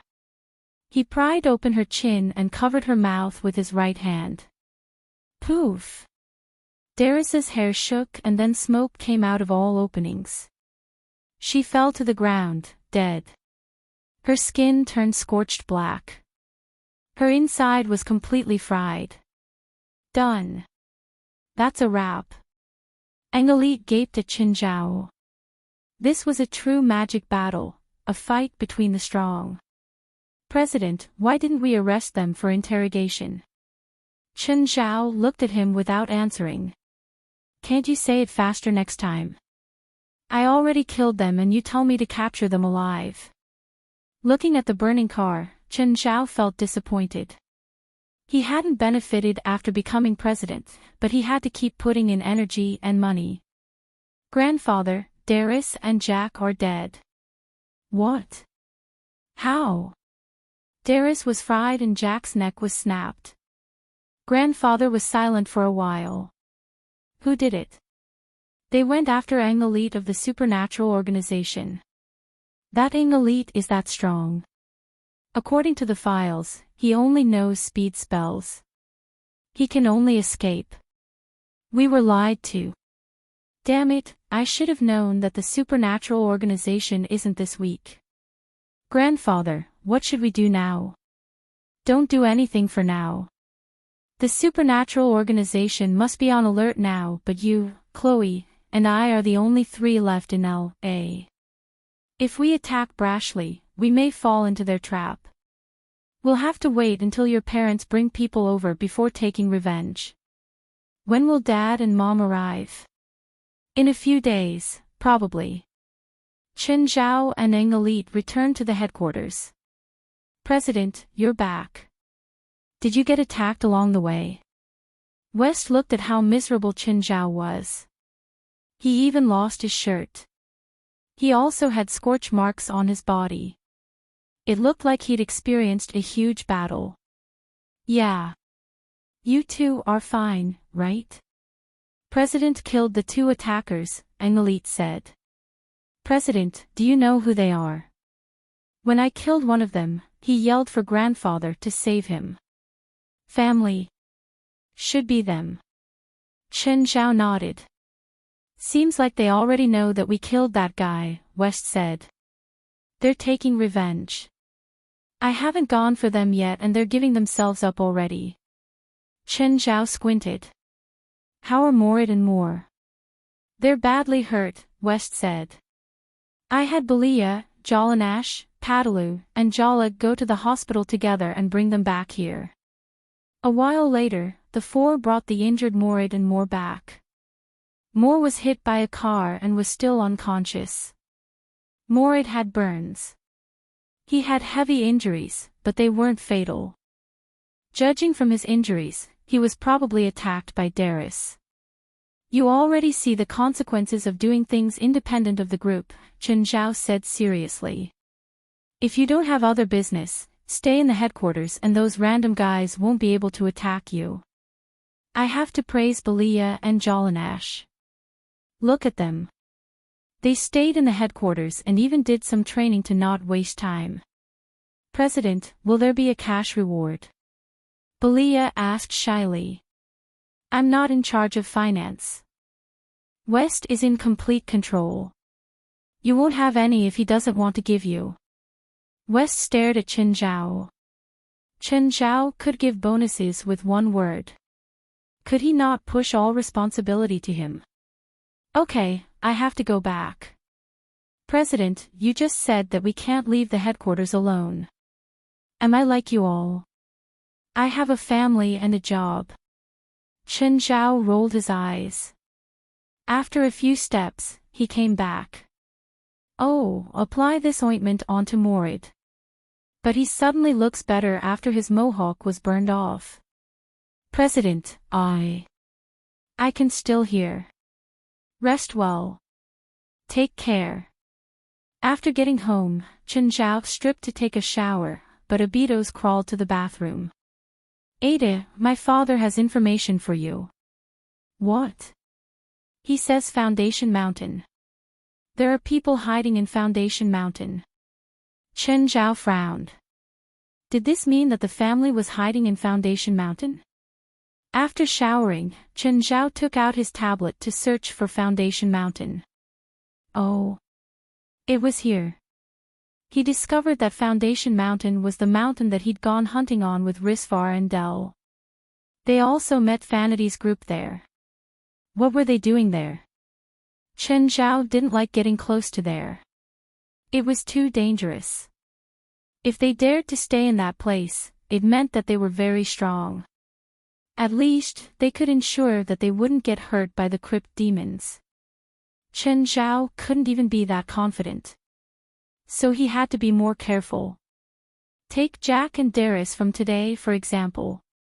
They were already scarily powerful. But they couldn't be the core members. And that grandfather who hadn't shown up yet, how strong could he be? Abitos, did your dad say anything else? He said, get the Foundation gem. What does that mean? What Foundation gem? Chen Zhao was confused after hearing that.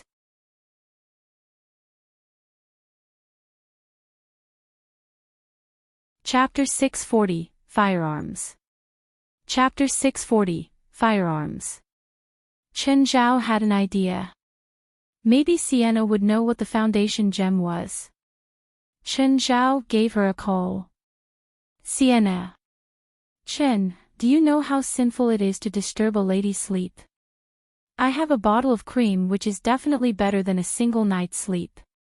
What do you need? Do you know what's the Foundation gem? Foundation gem. Foundation stone. No idea. I heard it from my friend. I can't confirm if I've heard it wrong or if my friend said it wrong. I don't know what the Foundation gem is, but I know the Foundation stone. And what's that? It was part of a cruel method in ancient times. People would draw out the magic sources from 10 spiritualists and then combine them in a special way, creating a Foundation stone. What does a Foundation stone do? Don't tell me you're trying to make one. I don't even know what it is. Chen Zhao rolled his eyes. Never have that thought, or we'll be enemies. Don't worry.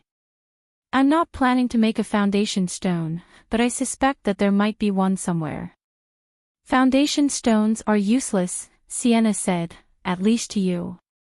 A Foundation stone serves as an extra magic source for the user, but because it's made from 10 different magic sources, the magical power it contains is too impure. Any user will be tortured until they lose their soul. Chen Zhao had an idea. He could not use a Foundation stone, but the mouth of Glutton could. The mouth's magical power was separate from his own. Moreover, the mouth of Glutton did not have a soul in the first place.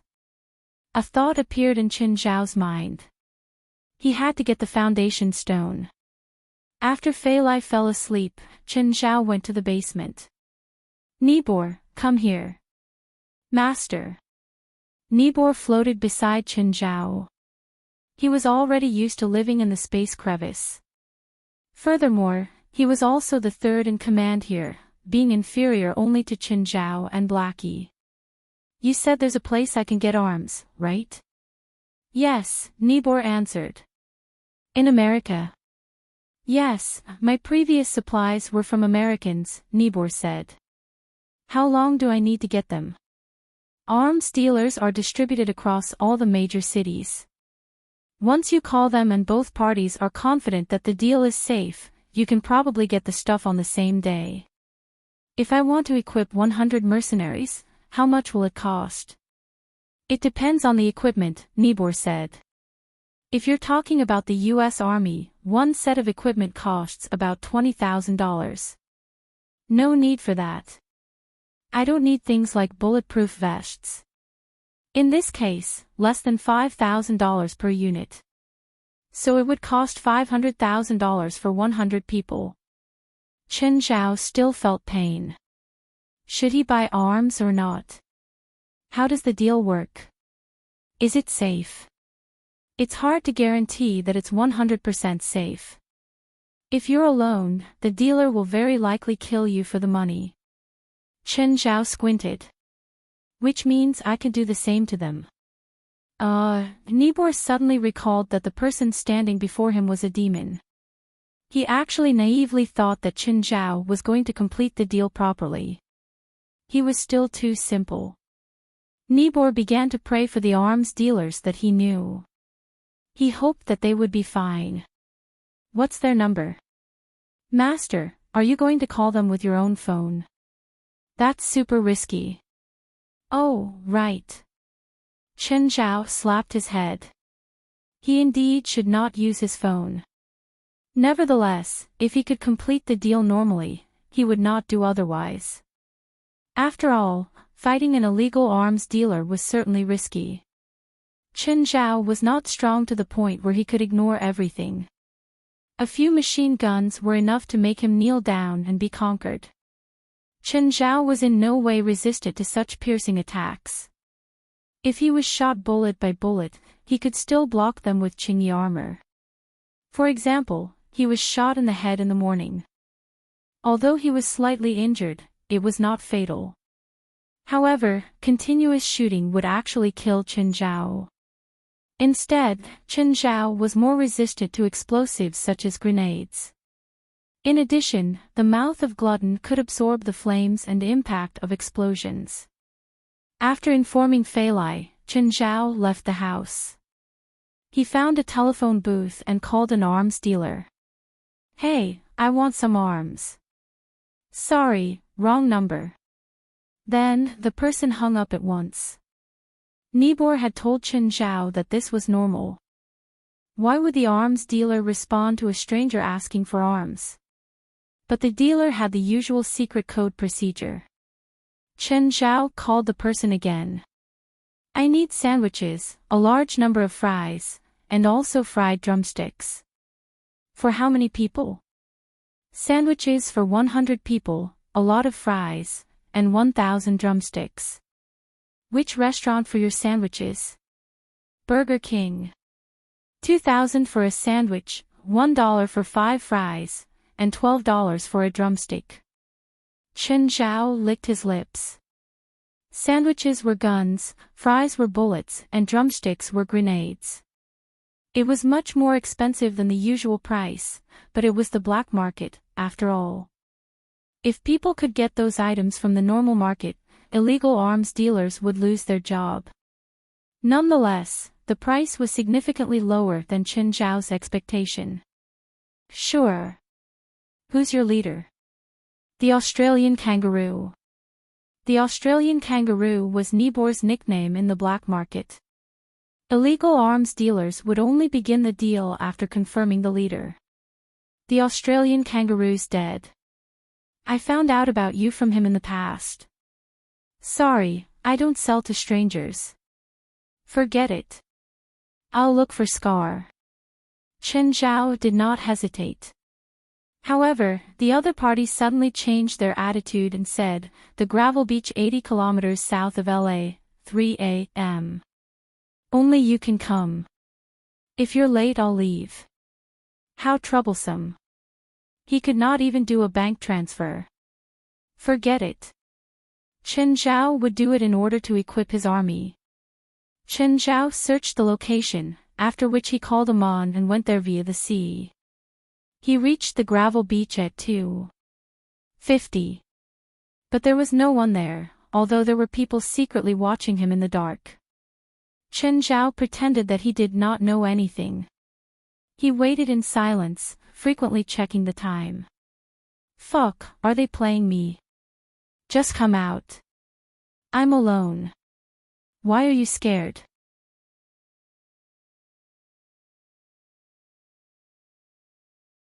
Chapter 641, Black on Black. Chapter 641, Black on Black. Boss, he's here. He's here. The people on the road didn't report that they saw a car. I think he came from the sea. He swam to land by himself. See? Do you see a boat? No. Did he bring the money? He has a case. Okay, let's go down. Chen Zhao saw a group finally appear, coming down from the highway. There was a 30-meter-long hill and cliff from the highway to the beach. It was very hard to walk through. There were about a dozen people. The leader was a man in his 40s. You want the weapons? Yes. Chen Zhao nodded. Where's the money? Chen Zhao opened the case and showed it to the group. The leader's underling went forward to take Chen Zhao's case. But Chen Zhao pushed it aside. Where's my stuff? We need to confirm if you brought enough money. Chen Zhao considered it and tossed the case to them. The underling counted the case and nodded. Boss, the money's right. Where's the stuff? The boss raised his gun without warning. Bang! Chen Zhao fell. The boss sneered. Where's this idiot from? I told him to come alone and he really did come alone with all this money. Boss, what do we do with the body? Toss it into the sea. The two underlings dragged the body and tossed it into the sea. Let's go, the boss called. The group came quickly and left quickly. Boss, we made money big time today. We got $400,000 for nothing. PSH. Each of you gets 2 girls later. My treat, haha, the boss was very happy. Even though they did firearms trading, it still depended on the other person. If they were at the same level, then it was regular trading. If the other was weaker, then there was nothing to say. Who didn't want free money? This wasn't their first time turning on each other. But this time was easier. Drive, drive. The car still wouldn't move. Annoyed, the boss kicked the guy sitting in the driver's seat. Drive. The guy's head lolled to the side and he fell down. Fuck, what's this? Boss, Buckteeth is dead. What? How? How did he die? His neck was broken. No, we got tricked. Clang. Suddenly, everyone in the car heard a muffled sound. They saw that the car behind them had fallen down the cliff. Everyone hurried out and walked with their guns out in high alert. But it was too dark and the highway was in a remote place. They were surrounded by tall weeds. Ah, save me. Something caught me, a guy yelled miserably. Everyone saw him get dragged into the darkness by something. But there was nothing. There was nothing on his body. They just watched as he was pulled into the grass forcefully. Ah! A pained cry came from the grass. Everyone got goosebumps. What was going on? Just then, another guy was dragged into the darkness. It was another invisible hand that had grabbed him. Boss, save me, help. The others hurriedly grabbed him, but they were powerless. Another guy was pulled into the shadows too. Come out. Get out of here.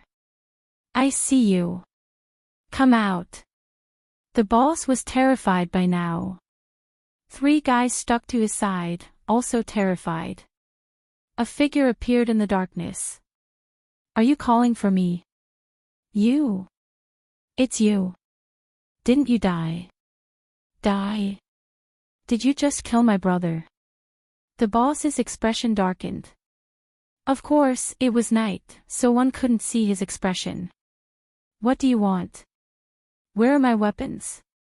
Chen Zhao discovered his new technique, Shadow. It was a really awesome technique at night. He couldn't kill someone directly, but he could attack soundlessly. The other wouldn't even know what hit them. In the trunk, in the trunk. Take your money. Take the weapons for free to make up for my mistake. Oh, that's not enough, Chen Zhao said. What else do you want? For you all to die, obviously. No. Aw. I'll kill you. Unfortunately, they couldn't do anything. After their final wild attack, everything fell silent. Chen Zhao opened the trunk. There indeed were weapons. It seemed that Nibor had been right. If the other party was too weak, it was easy for them to get betrayed. These guys did plan on doing the trade. But when they saw that Chen Zhao was alone, they quickly chose to betray him. Rest in peace. Don't come to find me if you have any complaints. I was forced. After collecting the weapons, he also took his money back and took care of the site. He left soundlessly from the sea and went home. He started arming the skeletons. Blackie, lend me your skeleton soldiers tomorrow. Take them. Blackie was generous because half of the things here were given to him by Chen Zhao. So he wouldn't be stingy toward Chen Zhao either. Do you need my help? I'm facing living people, so you won't be able to help, Chen Zhao said straightforwardly. Blackie was undefeated against spirits, but he wasn't very useful toward the living. The next day, Chen Zhao went to the headquarters. He gathered everyone, other than the injured Moor and Morid, and the dead Burr. Chen Zhao had just taken over the supernatural organization, but 1 had died and 2 were injured. He was in a pretty bad mood. Adus, are you sure you want to listen about the following mission? Chen Zhao glanced at the security guard. I can't listen. Whatever. Ignoring him, Chen Zhao continued, I already got the information. The members of the family may be hiding in Foundation Mountain. Foundation Mountain. That doesn't seem far away, Adus chimed in. An elite, you're in charge of strategy. Do you have any plans? Surround and attack them, of course. Chen Zhao was surprised. He'd thought that Ang elite would be slow. He didn't expect the man to be so proactive. Good. You were the right choice. Because of them, I don't even dare to go to work. I lose so many clients every day. Okay, don't get off topic, Chen Zhao cut him off. Talk directly about the strategy. President, how familiar are you with the family?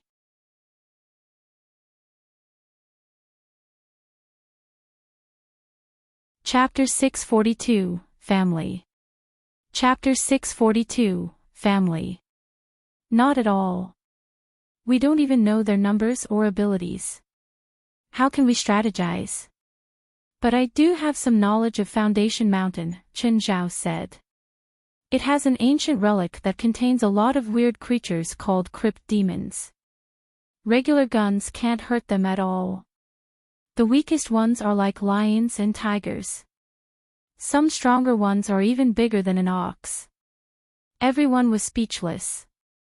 They hadn't even taken care of the family yet, and now this group of monsters had appeared. How could they fight? Jolig, Padalu, can you two modify guns?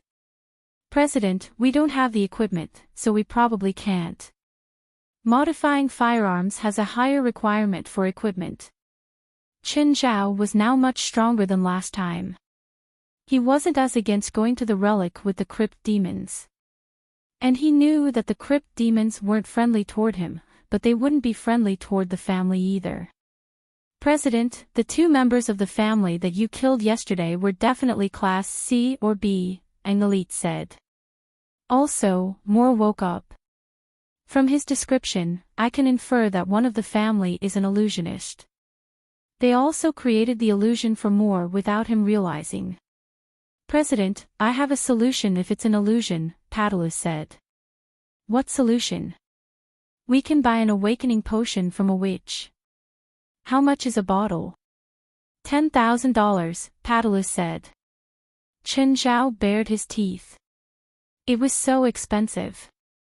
Not counting dues, they had 7 people. If each had a bottle, it would be $70,000 in expenses. Chen Zhao picked up his phone and called Sienna directly. Sienna, can you make awakening potions? No, but Rupert can. Do you need it? What's the price? Expensive. Give me the price. $10,000, but I'll take $2,000 in commission. Chen Zhao looked at Padulu. He probably wanted to make that money too. Padulu averted his eyes, clearly afraid of getting yelled at. I want 10 bottles. When can I get it? Ha! 10 bottles. Sienna cried out. If 1 bottle was $2,000, then 10 bottles was $20,000.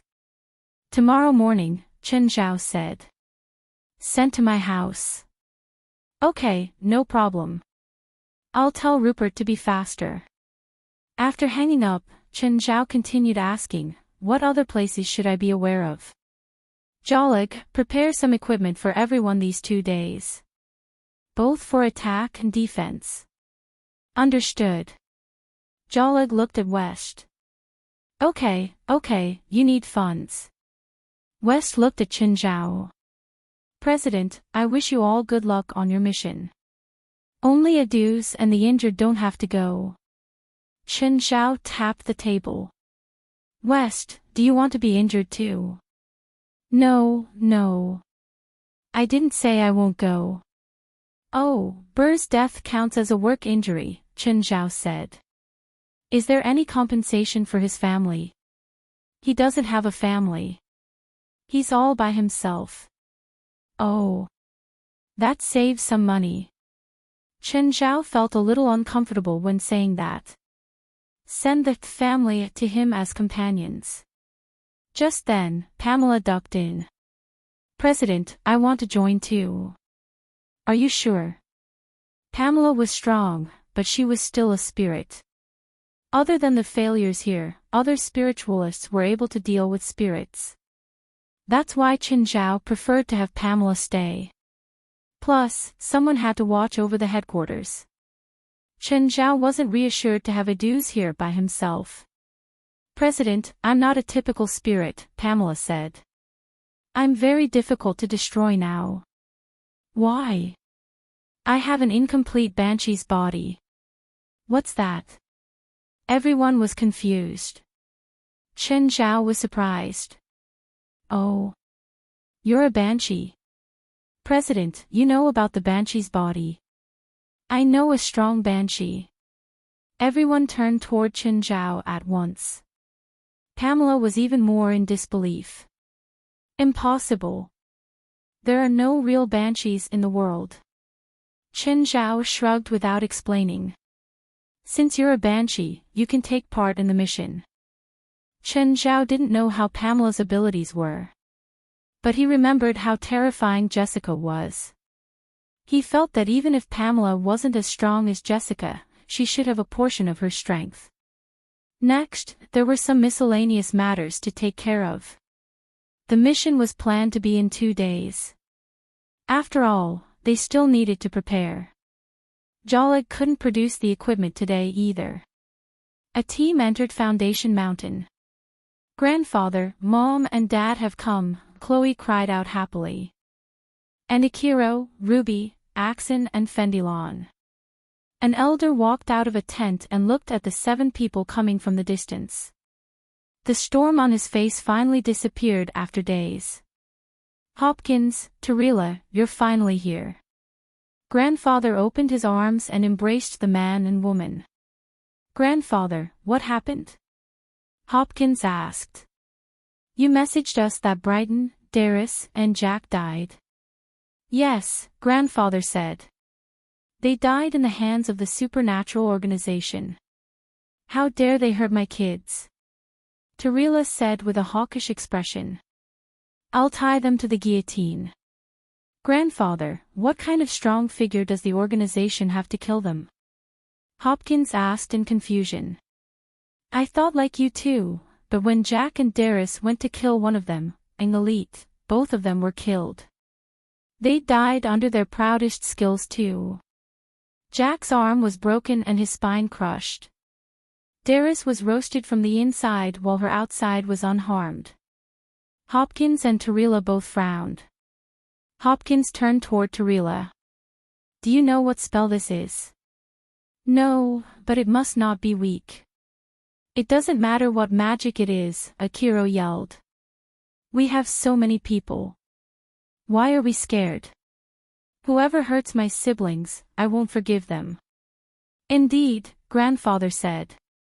But before that, we must get the foundation stone first.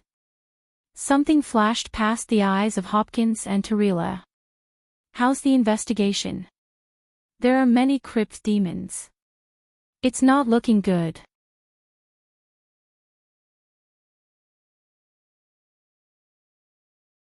Chapter 643, Akiro. Chapter 643, Akiro. Grandfather, can you use your abilities to let us in? Yes, but we were close once. When we approached the inner zone, I felt something. Something very frightening. What thing? I don't know. It sensed us, so we retreated and waited for you all. Then we'll take the foundation stone first, Hopkins said. And then we'll avenge Brighton, Darius, and Jack. Jack is such a cute kid, but they could bear to kill him, Tarila huffed. Hey, where's Akiro? Where did Akiro go? Grandfather suddenly realized that Akiro was gone. Oh, no. He wouldn't have gone to find the supernatural organization, right? Damn it. He was best friends with Jack. Hurry and chase him back. Don't let anything happen to him. It's too late. What can we do now? Get the foundation stone first, Hopkins said calmly. Anyway, Akiro might be strong enough to defeat the supernatural organization. At least, he'll be able to survive. But Akiro is a bit dumb, just like Jack. There's no helping that, Hopkins said. It's the side effect for distortion magic. Tarila's eyes flashed, but she didn't refute him. If they dare to hurt Akiro, I won't forgive them, Grandfather said through clenched teeth. But he also didn't object to getting the foundation stone first. Akiro arrived outside the supernatural organization and hid in the woods. He looked at the headquarters from afar. He took out a knife with strange patterns drawn on it and slashed his palm. Blood spilled out instantly. Wanderer from the world of darkness, I use the blood of the living as my most fervent offering. Please bestow upon me indestructible power. Blood dripped onto the ground and gray threads started rising up. They dug into Akiro's body. He felt power replenishing his body. Akiro's body felt extremely refreshed. This power sent him to Cloud 9. This power is so memorable. Akiro's fingers cracked. Suddenly, an evil spirit that was floating around discovered Akiro. Who are you? Akiro pounced on the evil spirit. The evil spirit didn't have time to dodge and was thrown to the ground. Akiro bit the evil spirit. Amidst pained cries, the evil spirit was torn to pieces. Then Akiro strode toward the headquarters. Halt! Who are you? Seeing Akira walking over, Aduz immediately stopped him. Akira opened his mouth. Its width far surpassed human limits and his mouth was filled with fangs. Aduz was terrified and ran for his life, almost on all fours. "Help, monster, help!" By now the people in the headquarters heard Aduz and ran out. When they saw Akira, they were all shocked. "What is that? Is it distortion?" Everyone's expressions grew serious. If it was distortion, then they would be in trouble. Distortion magic was gaining extreme power from a certain sacrifice. The more you did it, the greater the power you receive. However, it was called distortion because it distorted the user's soul and body. The more you used it, the closer your soul got to a monster. In the end, you would be distorted into a true monster. Many of the magical creatures hidden around the world were evolved from humans. Right now, other than his limbs and body, it was impossible to tell that Akira was human from his facial features. "Who is Elite?" Akira rasped out, opening his mouth. Everyone looked toward Elite and he was almost pissing his pants. Could they not do that? "You killed Jack." "Jack? Who?" Elite was utterly confused. "Who's Jack?" "You got the wrong guy. You forgot him so quickly. He's my brother. The one who used metal magic. His arm was broken and his neck was snapped. Do you remember now? I didn't kill him. The president killed him." Elite cried hurriedly. "Kid, our president is really powerful. You better escape before he gets back." "Yeah. Right," West chimed in. "If our president gets back, you're dead." But really, they were just putting up an act. They didn't know if Qin Zhao could take care of this monster. But they did know that all of them put together couldn't do it. "Yeah, our president is undefeatable." Aduz called out too. Everyone was gulping inside. Akira looked too scary. "Then call him over. I'll rip him apart before all of you. You better not regret it. Hurry up." Akira growled. A bloody wind swept up before them all. Even the proud Jolanash didn't dare to move. Akira was terrifying. He emanated an unsettling aura. Hello, P. President," West said to his phone with trembling hands. "Hi, I'm too busy to answer the phone now, but you can leave a message. I'll call you back later." Everyone's expression stiffened. He wasn't here at this time. Was this on purpose? Everyone looked at Akira fearfully. They felt like he would rip them apart the next second. "Since he can't come, then I'll go look for him," Akira said. "Mr. West, can you please bring this sir to find the president?" Elite asked. West clenched his teeth hatefully and stared at Akira. "You bring me to him. Everyone else, wait to meet your president in hell." "Wait," Elite cried out. "I suddenly feel like I should watch you fight with our president. I'm sure it'll be a spectacular fight." "I think so too." "Sir. Shouldn't you defeat our president before all of us?" "That's right. You'll see your president kneel before us and beg me, haha." Akira started laughing maniacally. Everyone's expression was uncomfortable. Akira's aura was getting stronger. They all had goosebumps and hoped that their president wouldn't disappoint. Otherwise, the supernatural organization really would be disbanded.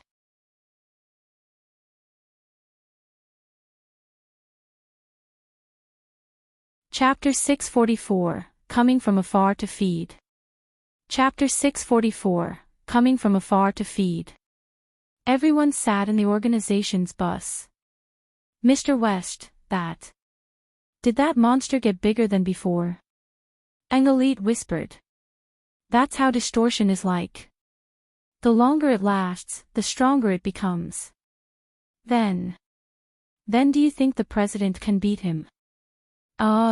West looked at Akira with hesitation and a headache. Mr. West. You don't have confidence in the president. Monsters transformed by distortion are hard to kill, West said with a hushed voice. Why? Before they complete the final transformation, power from an unknown dimension will keep pouring into his body, West said. He'll have practically unlimited power. Then, isn't he undefeatable? Ha! Yes, I'm undefeatable now. You can't kill me. Akira heard their hushed conversation. But he didn't care. It was more interesting to have them be surrounded by fear. The car stopped before Chen Zhao's house. Everyone was shocked at seeing it. Of them all, only West had come here before.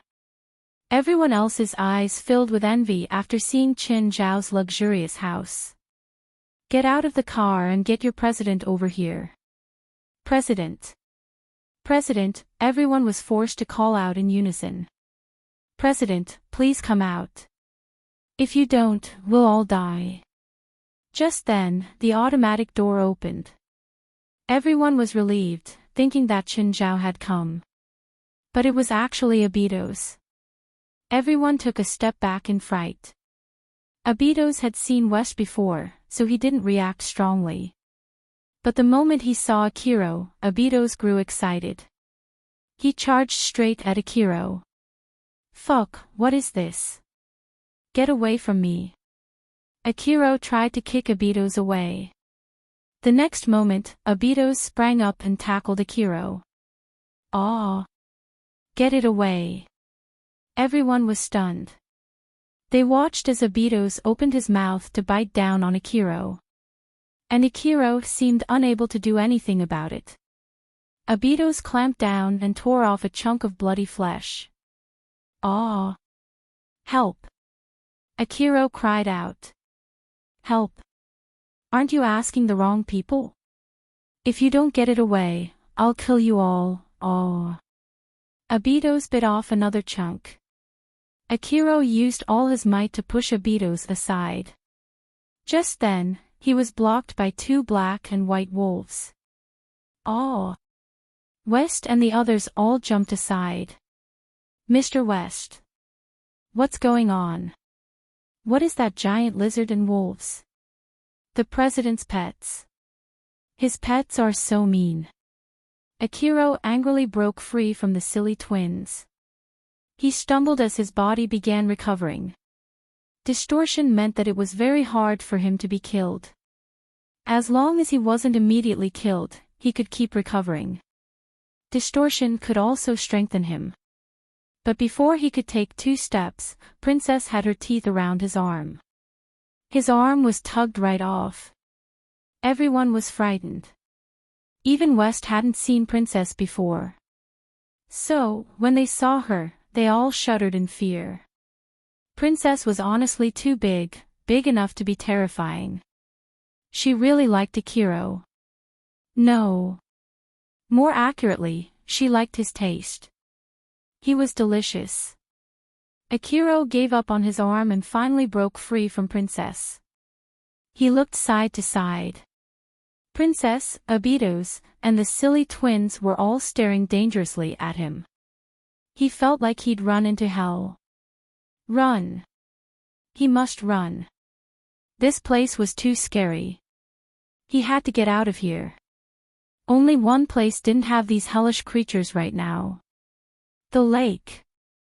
Escaping through the lake should be safe.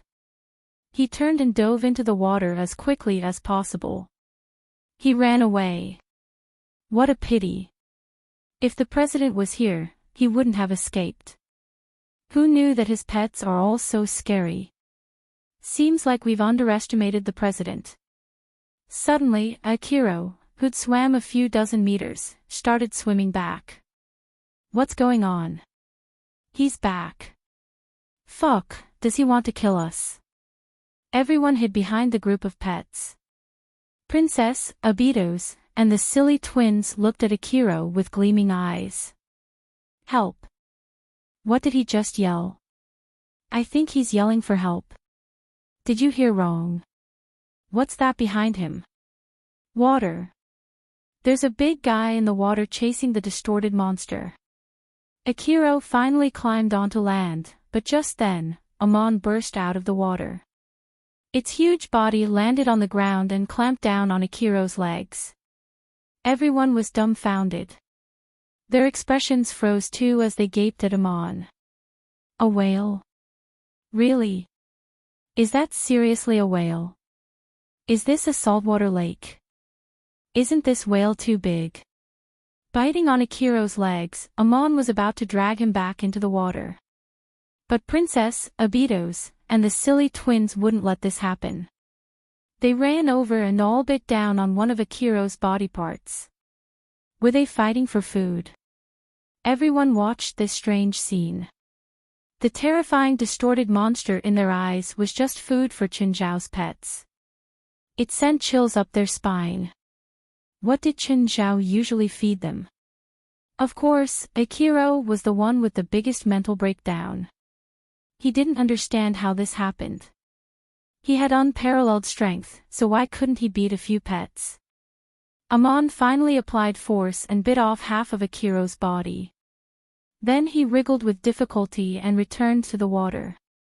As for Princess, Abitos, and the silly twins, they were still clamoring for Akiro's upper half. Then they met eyes as if discussing something. And they let go of Akiro at the same time. Weren't they all fighting for the monster? Why did they let go? Do they know about distorted monsters? Are they waiting for him to regrow? They couldn't help but shudder again. There was no way that the pets knew this by themselves. The president must have taught them. This meant that it wasn't the first that the president and his pets encountered a distorted monster. They must have had a great experience to learn about the monster's characteristics. It also helped develop their taste and habit of preying on the monsters.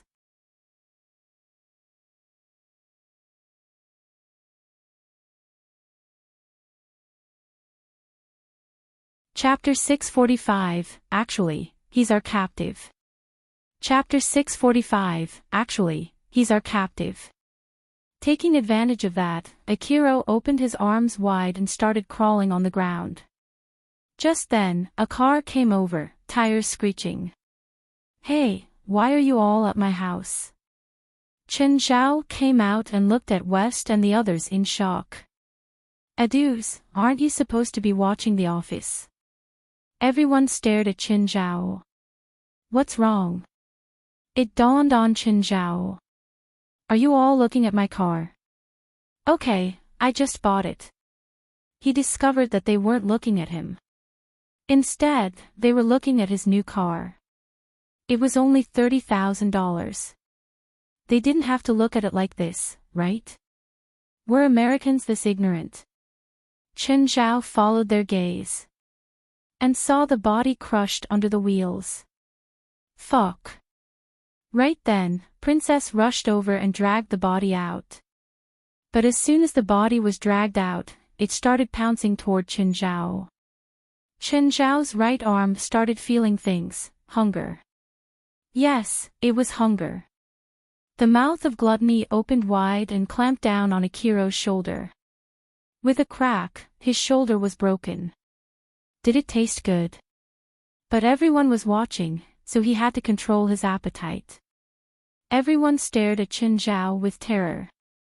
This president was so scary. Princess, Abitos, and the silly twins circled Akiro. He regrew an arm and they split it up. What a frightening family. They even knew to take advantage of sustainable development. Why did you come? Didn't you say you would send the president to his knees? You sure you aren't here to feed them? Suddenly, they felt pity for Akiro. It would be fine if he was defeated by the president. But getting tortured by his pets. What was this? Did you all send this thing to me? Chinzhao asked. Yes.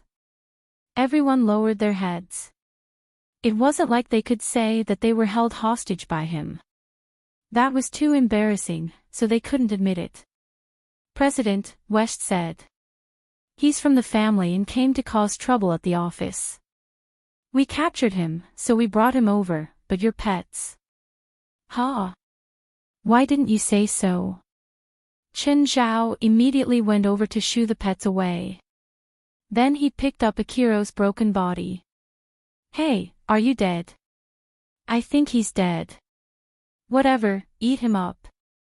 Chen Zhao tossed him onto the ground. Akiro quickly opened his eyes. No, no. I'm not dead. Seeing how strong Akiro's voice was, it didn't sound like he was injured at all. Just how strong was his life? He still didn't get killed. But since Chen Zhao was here, all of the members were fearless. President, I first discovered him before he attacked the office, Adu said righteously. And I stopped him fearlessly, giving West and the others more time. President, I fought with him too. Me too, Belia said seriously. All credit goes to my war dance. Me too. It's all because of my defensive fear that they could defeat him without getting injured. Only Jolanash turned her head. She was honestly embarrassed to be in a team with these shameless motherfuckers. You all, Akiro was furious. But everyone went over to kick and beat him up. They didn't give Akiro a chance to speak. You're just dog food to our president. Shut up. Okay, I have questions for him, Chen Zhao said. President, how about you just kill him? He's probably cursed with the talking spirit like the other guy. You won't get any answers. No, I'm not cursed. I'll tell you everything I know. Please let me go. Okay, tell us everything you know. Tell us all the spells that the members of the family use. Grandfather uses invisibility, Akiro said. He can make everyone invisible. Invisibility is a lost magic. I didn't think anyone in the world could still use it. That's troublesome. West's expression was solemn. Everyone else was solemn too. How could they fight if they couldn't even see the enemy? What else? Chen Zhao continued asking. Dad is a beast whisperer. He can control all the animals in the nearby mountains. Everyone looked at Chen Zhao. If he brought his pets, it would be problematic. If they were controlled by the enemy, they would become a great threat. President. No need. I wouldn't bring my pets to a dangerous place either. Chen Zhao wouldn't bring his demon subordinates who had their true forms in the living world. However, he could still bring the projections to the battle. Mom is a death speaker. That's easy, West said. Hand him to me. The average death speaker could control a few evil spirits, but it was manageable. Mom can control the spirits of 10 ancient witches. Each witch can do a lot of spells. Can't you say it all at once? I'm gonna kill you. West glared at Akiro. Then, can you take the Mom? President, I think we should plan from a long-term angle. Chen Zhao looked at Akiro. Continue. What about the others? Chloe knows I hallucination. If you meet her eyes, you'll fall into her hallucination. Everyone looked at Chen Zhao again. At his first meeting, he had everyone look at his eyes and fell into his hallucination. Wooly is a boxing and assassination master. He knows judo, taekwondo, karate, Brazilian jiu-jitsu. President, I'm not good with physical fighting. Me neither. Me neither. Everyone knew that Chen Zhao was great at close fighting. Without a doubt, he'd have to take care of this one too. Ruby is an ice witch. Denver is a curse master. Axon is a ground crawler. Fendilon can change their features. Everyone was speechless after hearing Akiro. All the members of the family were difficult to manage. Chen Zhao looked at everyone. I don't have high standards. Just choose one that you think you can take care of. If you can't even take care of one, then I'll be too disappointed. Everyone stared at each other and mumbled about for a long while. Finally, they made a decision. You chose one. Yes, President. We decided. Which one? We'll choose the ground crawler. We already thought of a way to defeat him.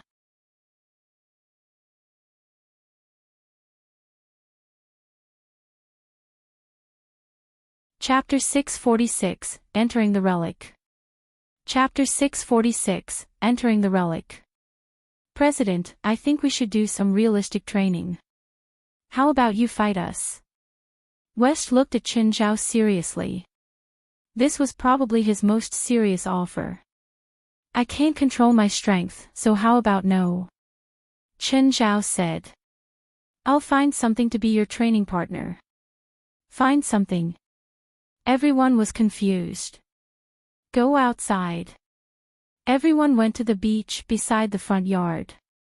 Chen Zhao came a while later. Everyone ready? Everyone was nervous, but they nodded in unison. Ready. Okay, I'll call it out. Whoosh. Something fell from the sky. The group was taken aback. They looked carefully at the thing that had fallen. A stone statue. It was a bit larger than an adult and made completely out of purple-black stone. It looked like some creature. Its entire body was covered by something like bat wings and its appearance wasn't clear. Chen Zhao snapped his fingers and the gargoyle awoke. Everyone's first reaction was to run and scream for help. Did they want to fight with the family with that level? A mere gargoyle could mess up their entire formation. The only one who remained composed was Jolanash, but her elemental spell couldn't harm the gargoyle. She was still too weak. The power of her wind blades was like tossing out a knife. Her fireballs were probably as strong as a firecracker. Perhaps she could hurt a human, but it was negligible toward a gargoyle. It was only slightly harmful against spirits too. Chen Zhao was speechless. What was this? Belia, support me with your war dance. Jolanash yelled. You all, help give me and Belia more time. I'll do something big.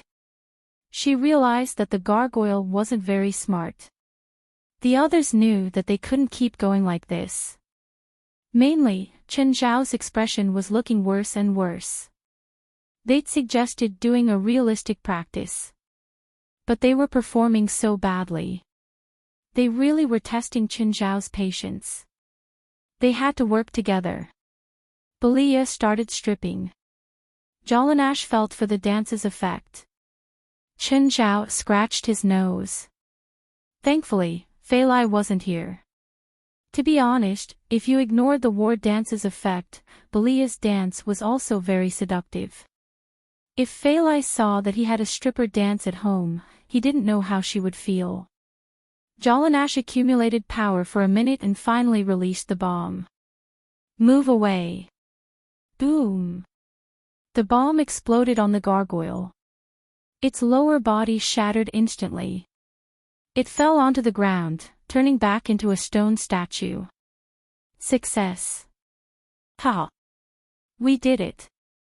But their smiles didn't last long before they saw that the gargoyle was recovering.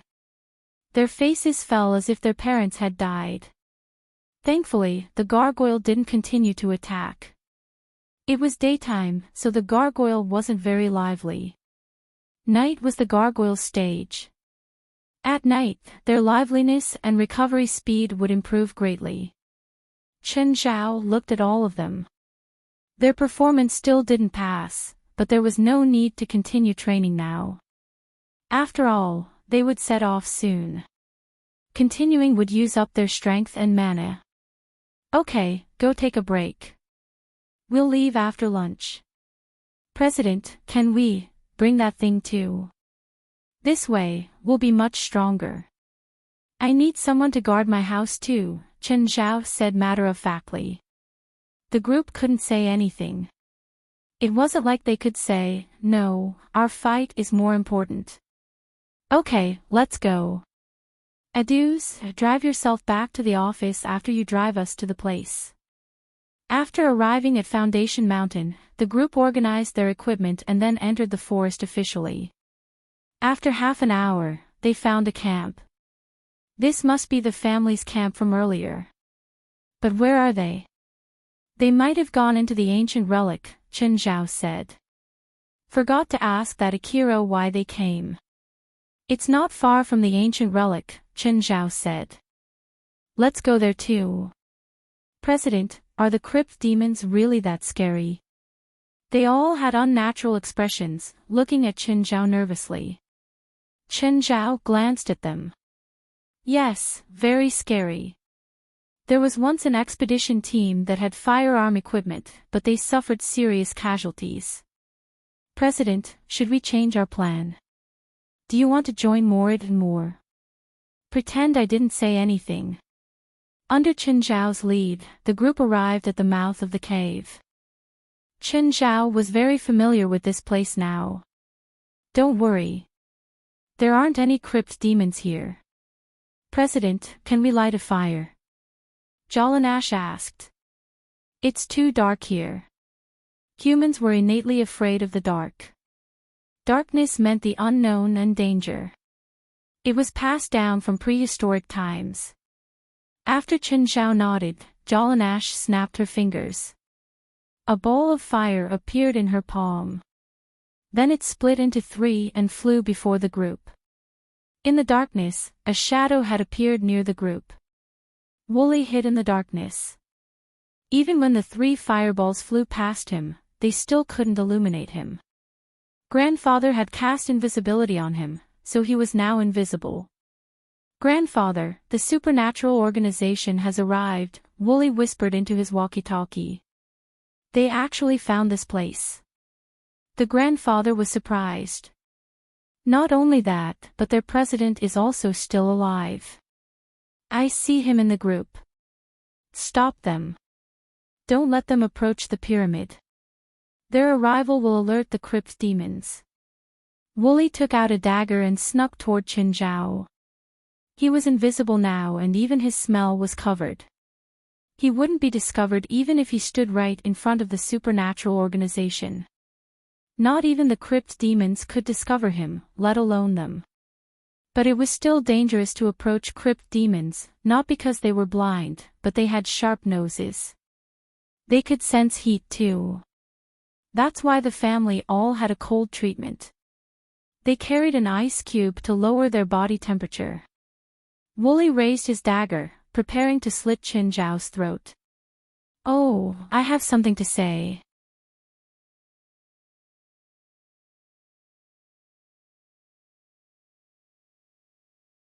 Chapter 647, Abandoned. Chapter 647, Abandoned. President, what do you want to say? Chen Zhao grabbed in the darkness without warning. No one knew what he was doing. Wooly, who was invisible, was stunned. This guy could see him. He could sense him. Why don't you learn Chinese Kung Fu? Thawed. Chen Zhao punched the air. You look down on Chinese Kung Fu. Thawed. Everyone was confused. Thawed. Are you racist? Wooly was about to cry. This was against the rules. Oh, right. You shot me in the forehead a few days ago too, Chen Zhao said. Now, I won't make it hard for you. I'll punch you once and we'll be even. You already hit me so many times. Wooly wanted to cry. Chen Zhao suddenly let go of Wooly and swung his right arm. Poof!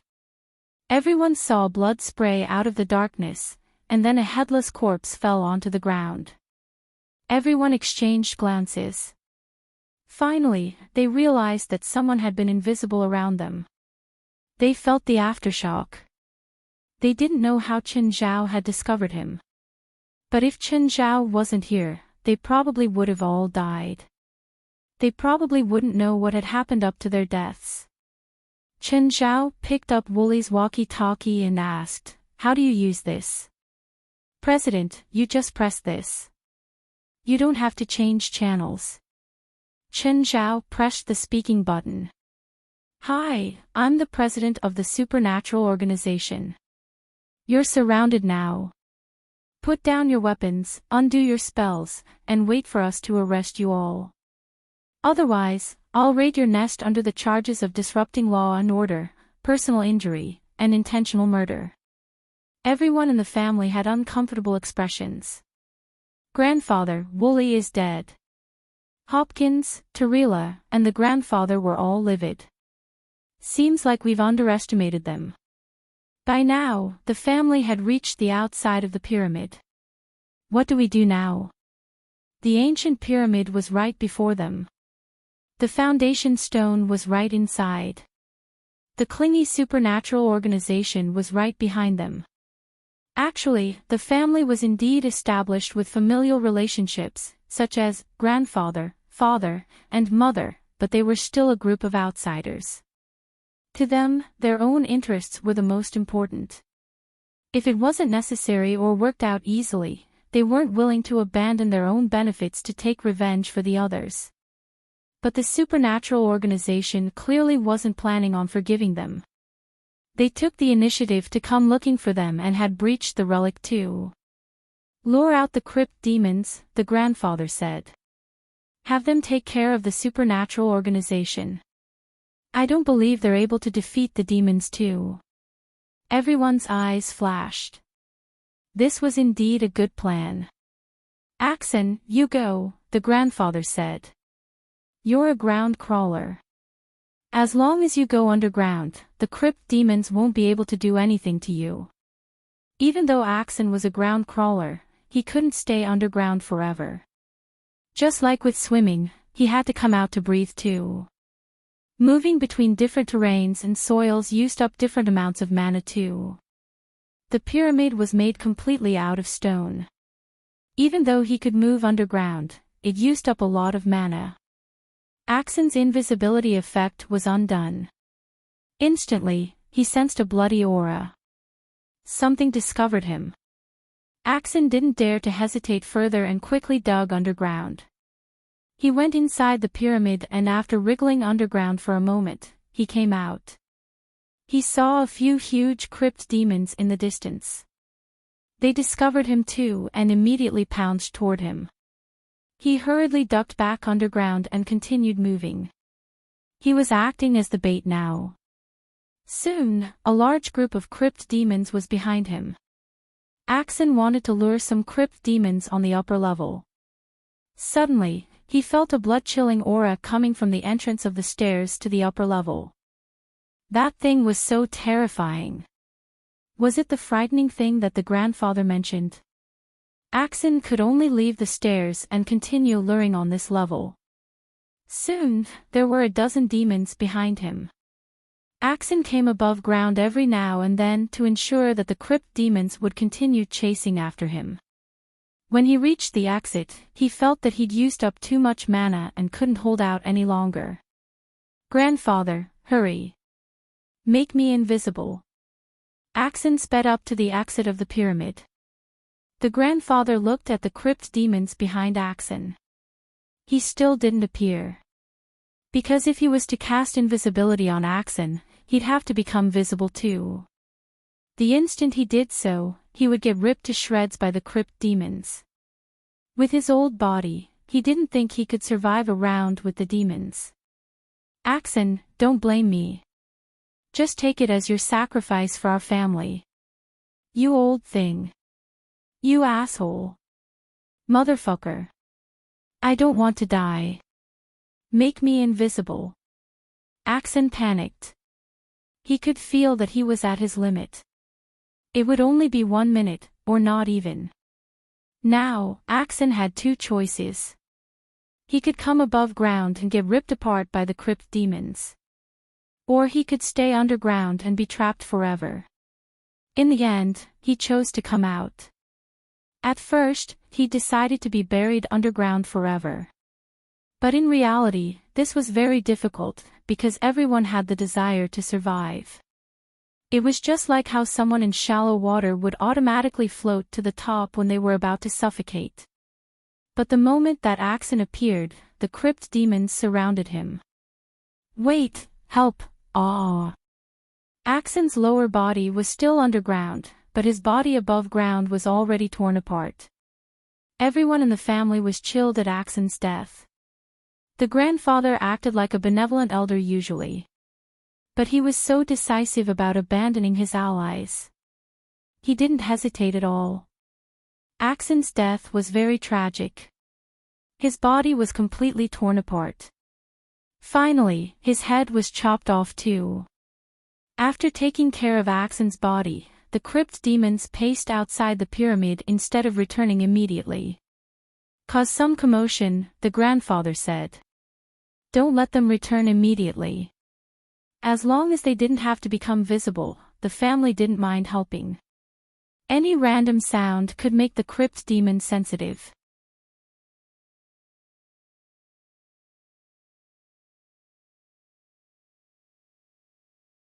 Chapter 648, Look at them, then look at you.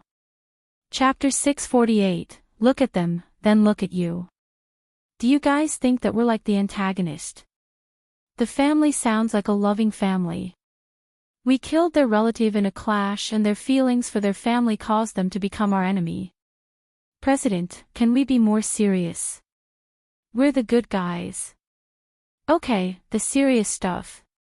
Chen Zhao had wanted to liven up the mood, because they all looked depressed. Each person was nervous and sweating with stiff limbs. With that state, they wouldn't be able to fight at all. Just then, they arrived at the entrance of the cave. There doesn't seem to be anything here. There haven't been any crypt demons. President, do they really exist? So big, they could see the silhouette of the huge pyramid in the darkness. Do you want to see crypt demons? You'll get your wish granted soon. Because there were many crypt demons on the empty space before the pyramid. And they'd seen Chen Zhao's group. They're here. The grandfather and the others saw light outside the entrance. Strange. Why aren't the crypt demons attacking them immediately? The path along the side is narrow and the demons are so big. They can fall down easily. They're definitely waiting for the supernatural organization to come down before attacking. The group walked down along the craggy path and finally reached flat land. President, where are the crypt demons? Jalanash, raise your fireball and you'll see them. She raised the fireball and illuminated more land. Right then, everyone finally saw the crypt demons that were gathered in groups. Don't scream, Chen Zhao reminded. They're very sensitive to noise and smell. Everyone's legs trembled. Were these the crypt demons? They were scarier than they'd imagined. It was even more terrifying. The grandfather's group also looked at the demons and Chen Zhao's group with confusion. Why aren't the demons attacking them? Hurry and attack, you idiots. Actually, the crypt demons were hesitant too. They stood together in clusters. Some took a tentative step forward before shrinking back immediately. Hi, friends, I'm back, Chen Zhao announced loudly. Did you miss me? Grandfather's group was speechless. What was with the crypt demons? They'd been so bloody and horrible when killing Axon earlier. But why were they so scared when facing Chen Zhao's group? Watching the crypt demons, a sword suddenly appeared in Chen Zhao's hands. The demons instantly were terrified and shrunk back as a group. What was with this person? Why did he scare the demons so much? What had he done to them? Chen Zhao was a beast whisperer and could communicate with wild beasts. But he wasn't sure if he could communicate with these crypt demons. They were wild beasts, but they also had a clear hierarchy like humans. Someone come out. Let's talk. Then a frail crypt demon came out. Rather than frail, one should say that it was old. Everyone could see clearly that this crypt demon was an elder. It approached Chen Zhao timidly. Leave. Chen Zhao felt the crypt demon's attitude. We can't go now. We're here to capture our enemy. How about we work together and take them out? Chen Zhao pointed at the family who were invisible on the side.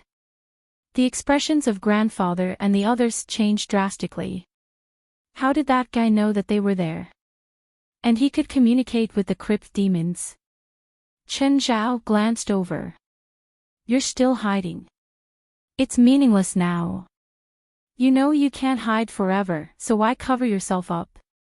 Chen Zhao waved his hand. Behind him, West and the others took their guns out. Water guns. Squirt. Instantly, grandfather and the others were dyed with paint. See, this is much easier. I also added a fragrance to them, so you can see them more easily. Go! Hopkins yelled, leading them back into the pyramid. Ruby opened her arms, creating an ice wall at the entrance. The family was very fast and quickly reacted. Look at them. All of you, look at them. They're true professionals. Now look at yourself. Chen Zhao had a disappointed expression. President, it's not the time to scold us. The crypt demons didn't continue to attack Chen Zhao's group. Instead, they worked on scratching the ice wall. They wanted to break through, but ramming with their heads or scratching with their claws wasn't very effective. Move aside, you failures. Chen Zhao walked over and smashed his fist down with full force. Cracks appeared throughout the entire wall, but he was surprised. His fist was more than 10 tons, but the wall didn't shatter. He opened the Eye of Power and punched again. Boom! The ice wall shattered instantly. The crypt demons swarmed in. But when they reached the stairs, they all started rolling down. Do not pass. Denver blocked the path. The crypt demons that had rolled down all started convulsing. Colorful flowers bloomed under their skin. When they stood up again, they'd lost their instincts and were controlled by Denver. Look at them and then look at you. President. Please don't do this to us before outsiders. West and the others lowered their heads. Chen Zhao went over and sliced up 2 possessed demons with one strike. Seeing that he'd come, an eerie smile appeared on Denver's face. You want to die? With that, Denver poured powder at Chen Zhao. Chen Zhao raised his arm. The mouth of gluttony swallowed all the powder. Tastes not bad. Do you have more? Denver's expression froze. He turned and ran. Run faster, faster. The supernatural organization were all speechless. We're here for a serious battle. Can't you take it seriously? Without needing Chen Zhao to pursue, the crypt demons had already charged forward and ripped Denver up. The demons were crazed now. They ran forward wildly, no longer caring about Chen Zhao's group. It was probably also because they couldn't defeat him. They followed the winding stairs up and reached the upper level. Chen Zhao's group followed before, running to the exit of the stairs. There was a huge platform with empty windows on all 4 sides. A huge ox lay in the center. Well, it was probably an ox. At least, it had some ox characteristics. It was like a man with an ox head. But its size was huge. It was at least 6 meters tall. Beside it, there was a stone platform with a black stone on it. The Godfather, Hopkins, and Tarila surrounded it, not daring to get close. You're tuning into the LoveLore Library YouTube channel. We're so grateful for your support, and don't forget to subscribe to join us on this incredible journey through captivating stories. Your generosity through donations truly makes a world of difference, as it's the primary source of revenue that allows me to expand and enhance this channel for you. Thank you from the bottom of my heart for being a part of this adventure.